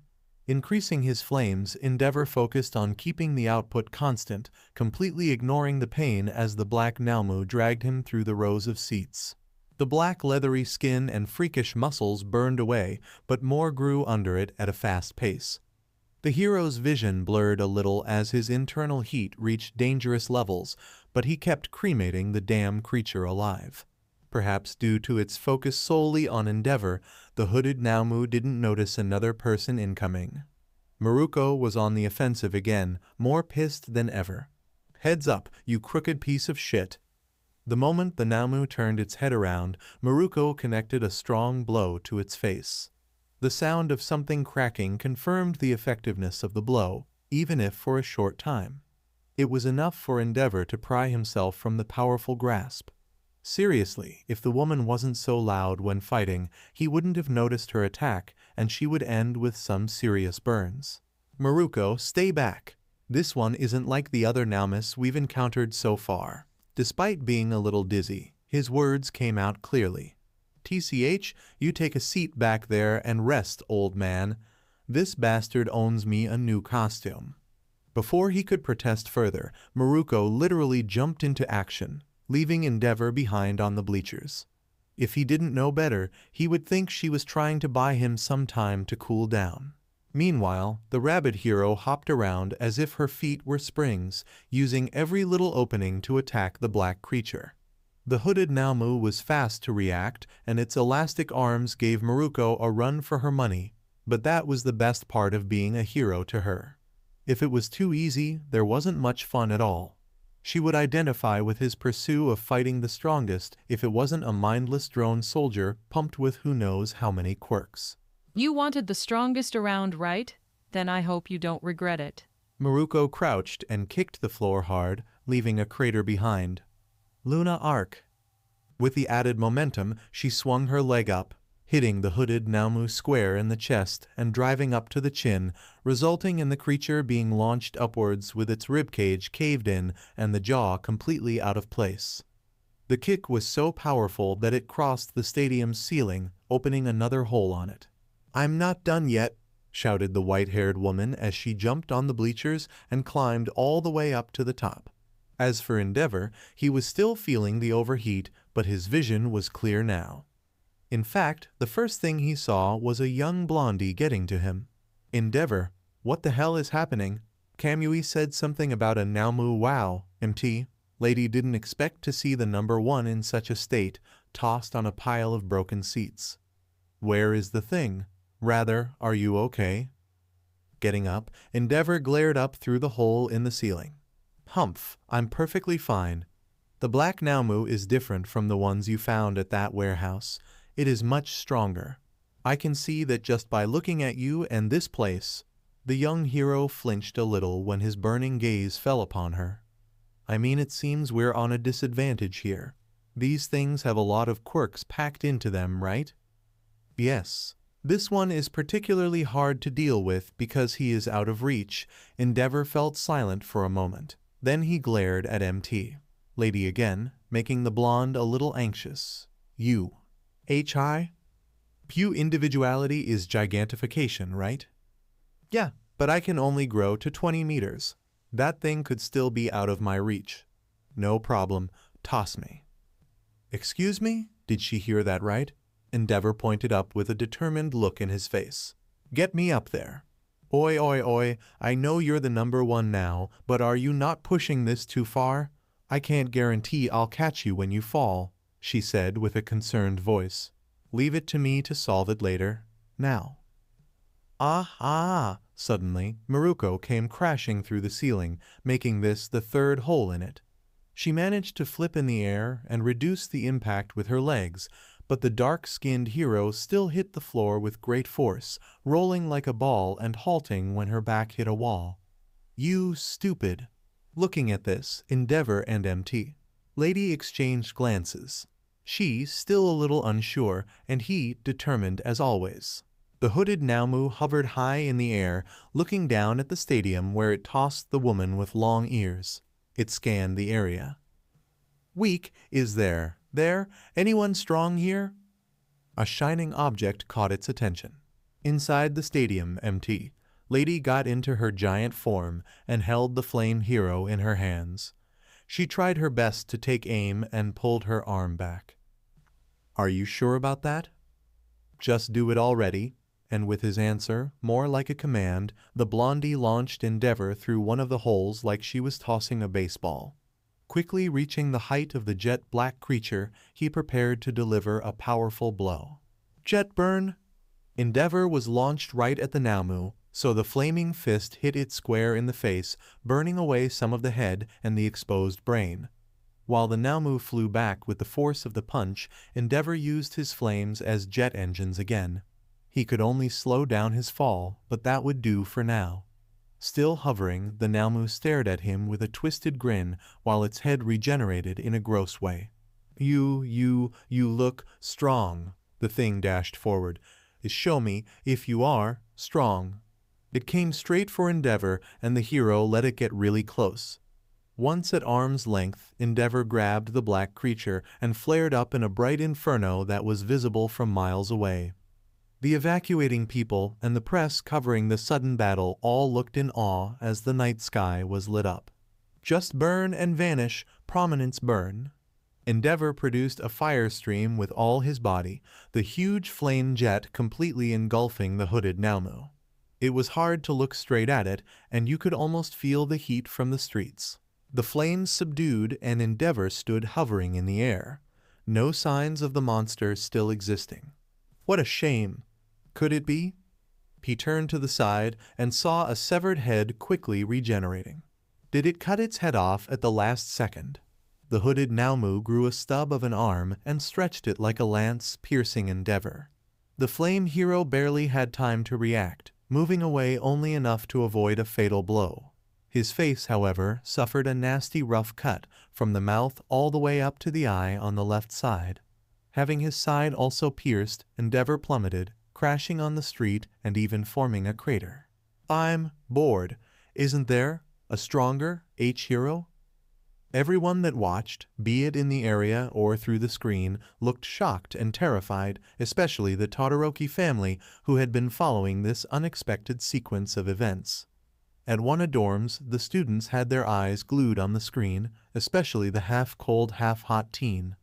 Midoriya looked between his friend and the television with a concerned look. On the battlefield, news helicopters watched the scene unfolding. The reporters commented with shock and apprehension, as it was like a replay of the incident in Hasu. The hooded Naomu destroyed the city without restrictions, and more of the white ones ran rampant around, keeping the other heroes busy. Fear installed. Was this the result of a world where All Might wasn't there to save the day? One man thought not. Blasting from the crater, using jet streams from his back to move his body, Endeavor went after the Naomu, throwing another flaming fist at it.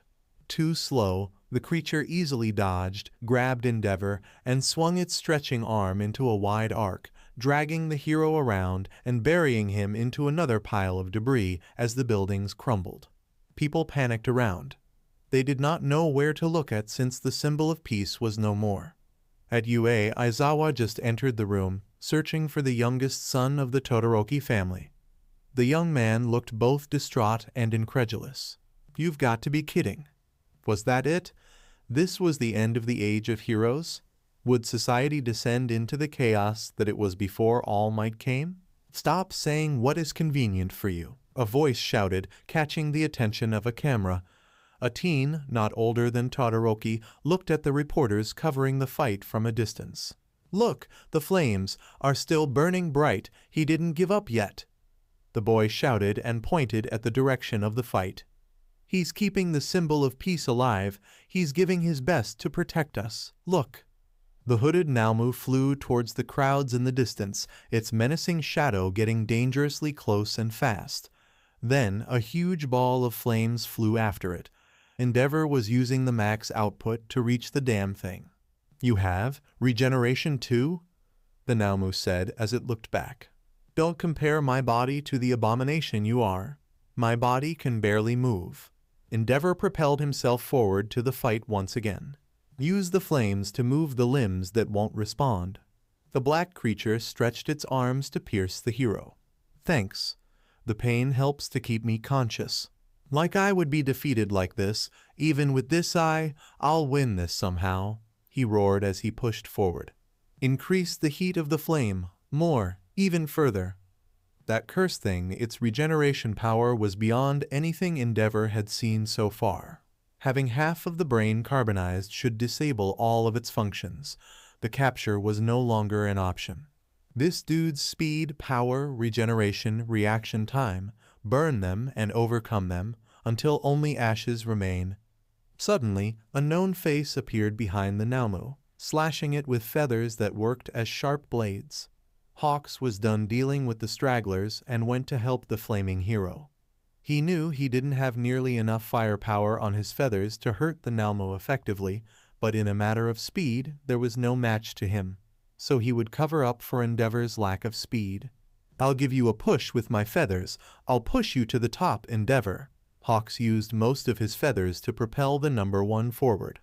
Endeavor landed a solid punch through the creature's mouth, burning it from inside out.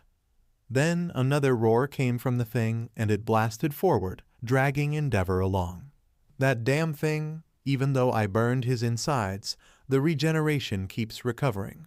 The Naomu assumed a monstrous form, warping its muscles in unnatural ways as it burned away. Its head lost the hood, and the crazed eyes started at the hero it was fighting. More! Bring me T, the strongest hero. Hawks landed on the roof of a building. Most of his feathers burned away, and he used almost all he had to help Endeavor. Then he heard a cry from the hero. Hawks, Endeavor shouted. The modified Naomu, he's obsessed with power. At the dorms, one stood on the edge of his nerves. Father, while you are suffering and fighting, I am watching you. The usually emotionless teen exclaimed, letting his feelings run wild and free. The winged hero looked up, trying to come up with something. My feathers are all used and burned. I can't help further. Higher. And then Hawks understood. Up high in the sky above the city, he would be able to release his power without restrictions. Up, go higher and higher. Endeavor was on his limit. The heat was overwhelming and his body ached. The wounds that didn't have a piece of the Naomu's arms on them cauterized. He reached the maximum of his power.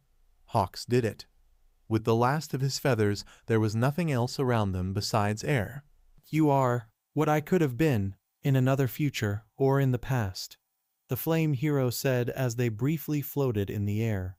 I'm going to burn you, and then you can rest. More power. Two powerhouses facing each other. This was the last stretch, although the Naomu could probably recover with his overpowered regeneration if given the chance. I have always hated the school motto. He took one deep breath in and roared in burning fury. Plus ultra, prominence burn. The flames once again lit the sky. It was like a blue sun suddenly invaded the night, blinding the watchers with its intense light.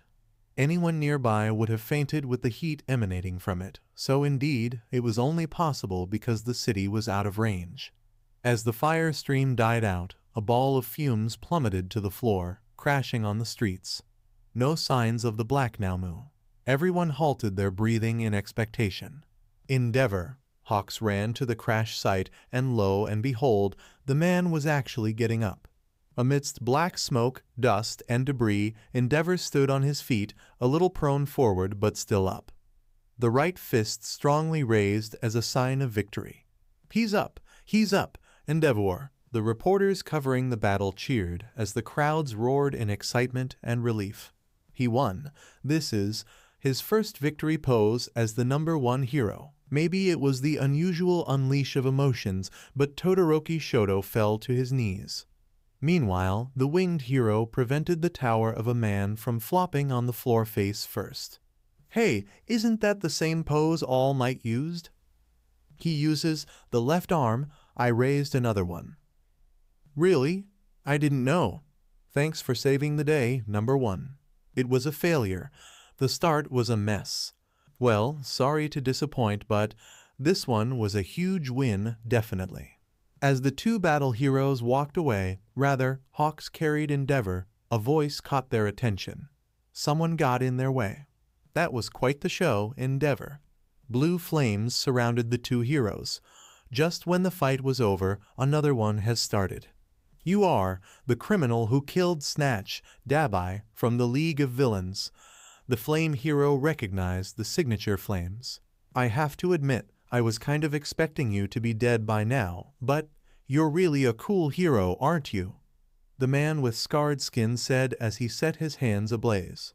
So the modified Naomu was your doing? Endeavor could barely keep one eye open, but he was already trying to get up in a fight stance. Yeah, we kind of had to take a test drive. I didn't need to come here at all, but look at what my precaution brought me. I'll take 2 pro heroes from the top 10 for free, Dabai said as he prepared to hurl some fire blasts. But in the last moment, an object came crashing near him, forcing the villain to step back. A boulder or some huge piece of concrete fell from the sky. Rather, it was aimed at him. Behind the wall of flames he created, a blonde woman stood with an impressive height of 20 mt. Lady just tossed some of the debris.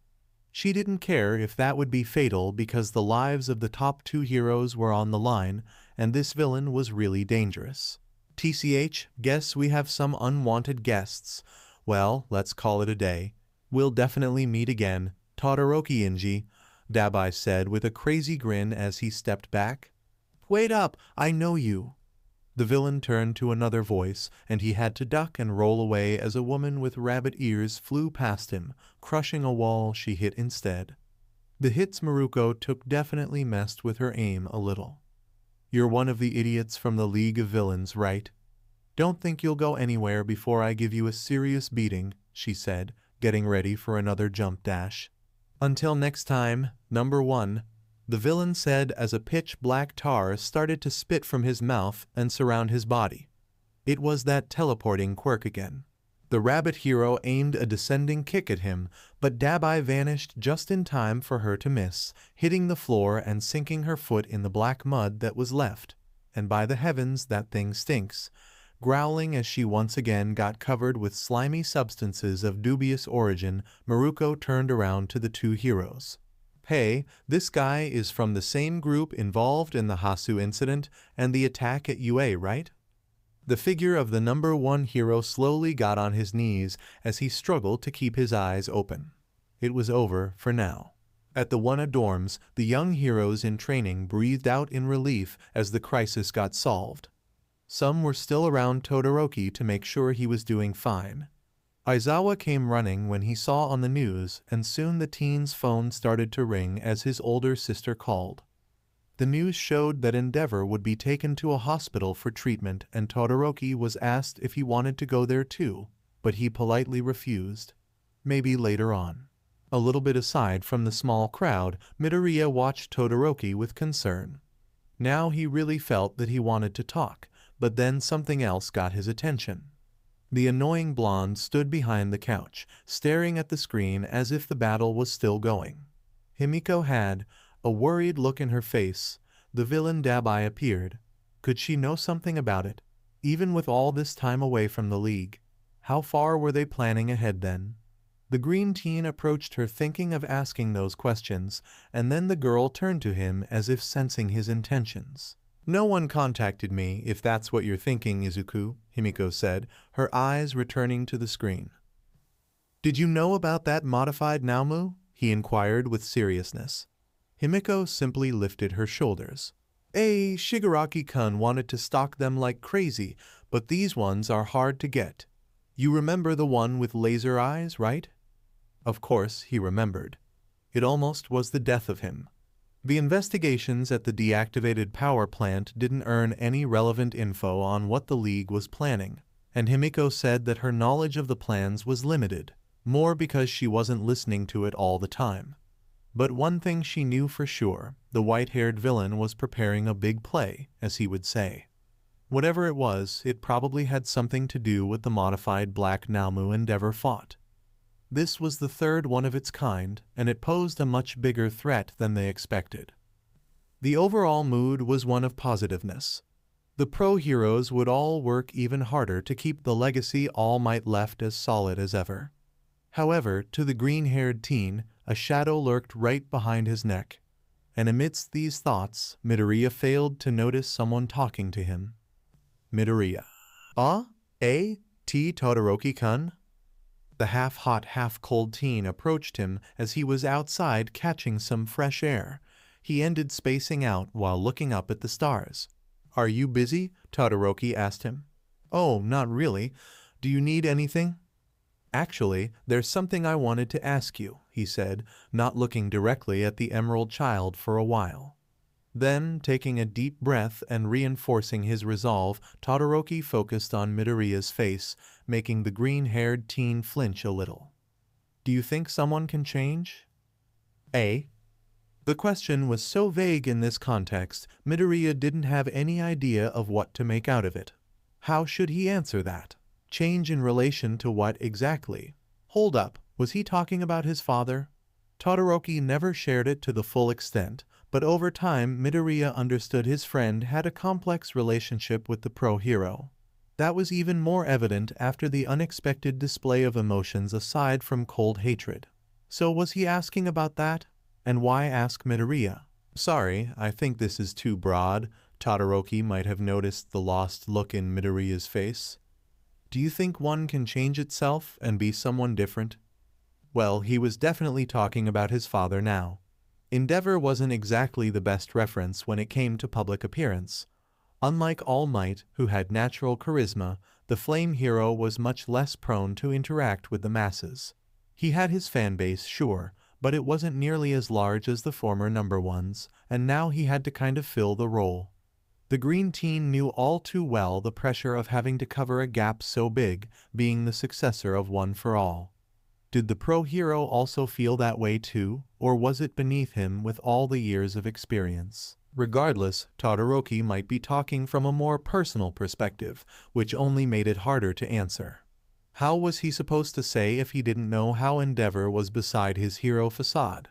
It was kind of a stretch to think all the pros behaved the same way while in the job and in their personal lives. So Midoriya resorted to making a comparison. Someone that changed drastically over time, or was at least trying to. He had to know at least someone. Well, unfortunately, he knew someone too much for his own liking. I think that, if this person really wants to change, this person will try hard to make it happen. Sometimes, even that isn't enough because it is hard to modify ourselves in some aspects. But, yes, I think it is possible Midoriya didn't know how much of his own words he was willing to believe in. Accepting it as truth was also accepting her words. But he felt Todoroki needed to hear a positive answer, and Midoriya wasn't saying this just to make his friend feel better. He really thought that Endeavor could be a more accepted hero, just like All Might, and he also believed that whatever was this feud between the Todoroki father and son, it could be solved too. What made Midoriya uncomfortable was how close it got to his own situation with Himiko. I see, it is hard for me to accept it, but I feel that I have to believe in it. Otherwise, I won't be able to make peace with myself, Todoroki said, back at his neutral and contemplative expressions. Do you feel the same, Midoriya? Me? About what? The hot and cold teen hesitated for a second. Should he also address this matter? Well, since he came all the way here to make a personal question. Toga Himiko, do you think that she, a villain, could change? She sure acts like she is trying to push the past away there, he said with all words. Midoriya honestly didn't know. He had run these thoughts so many times on his head already, and each new iteration added new possibilities, more questions, layers over layers of mixed signals that the blondie emanated. Sighing in defeat for his own thoughts, Midoriya decided to be honest with his friend since they were opening up a little to each other. The experience of sharing these thoughts was new to him and to the half-hot, half-cold boy alike. I don't know for sure. Himiko, I used to think that there was at least some good inside everyone, but that can't be always true. He took another breath in before continuing. Part of me really wants to see what she would look like if she wasn't herself, and the other part simply knows she is a villain and will always be. The problem is, I'm not sure if this is a fair way of thinking, not anymore. About her, I'm not sure of anything. Telling this to someone besides the voice in his head was more taxing than he expected, but it also had a different sense of relief. Not that he disregarded his talks with Nana, but it was like he removed a weight from his chest. And to Midoriya's surprise, the gesture of trust was well received. Todoroki placed a hand on his shoulder, getting his attention. I cannot say I know what you're going through, Midoriya, but I think we both need to come to terms with ourselves. And if you need help, I'll try to do something. From a socially awkward teen to another, the message was delivered with success. Thanks, Todoroki-kun. If you need to talk again, I'm always here too, Midoriya said, managing to get a smile on his face. The two boys stood there in silence for a moment, looking at each other. Well, this is getting interesting. Didn't know you played on this team too, Izuku, Nana teased him, and Midoriya had to hold himself so he didn't react externally. And Nana-san. Ahaha, relax kid, I'm just joking. Though I wonder if you wouldn't be curious about some different experiences. I'll pass, thank you, he internally answered, clearly flustered. The two boys were still in front of each other in absolute silence, and since Todoroki wasn't showing any signs of moving, it was up to Midoriya to defuse this situation. Little did he know, Todoroki was also at a "what now" state behind the usual neutral face. Why don't we go back inside? It's kinda cold here, honestly, Midoriya said. That was a valid excuse. The cold doesn't bother me anyway. At least Todoroki let go of his shoulder, turning to look at the night sky. Still, I think everyone is still worried about you, Todoroki-kun. There is no need, really. It was my old man fighting there, and he won. That's all. Yet another awkward moment of silence. But he was pretty cool, right? If Midoriya was one more step away, he would have missed the last part. Yeah, it was really cool. And with that, both boys returned inside the dorms. The only problem was that when they went to open the door, Midoriya noticed it was slightly ajar, and then he saw one yellow cat-like eye peeking through. A giggle followed. Pushing the door, he saw none other than Himiko, barely hiding her smile. My, Izuku, I didn't know you had a thing for pretty boys, too. Shut up, will you? Thank you for joining us on this incredible journey through What If Everyone Gets Obsessed with Deku and Harem? I hope you found it as intriguing and thought-provoking as we did. A big shout-out to guy number 23 for crafting such a compelling story. Don't forget to check out their profile on fanfiction.net for more amazing works. The link is in the description below. If you liked this video, please give it a thumbs up, share it with your friends, and don't forget to subscribe to What If Deku 2 for more fascinating explorations into the world of fanfiction and fantasy. Your support helps us create more content like this, and we're always excited to hear your thoughts and suggestions in the comments section. See you guys in the next video.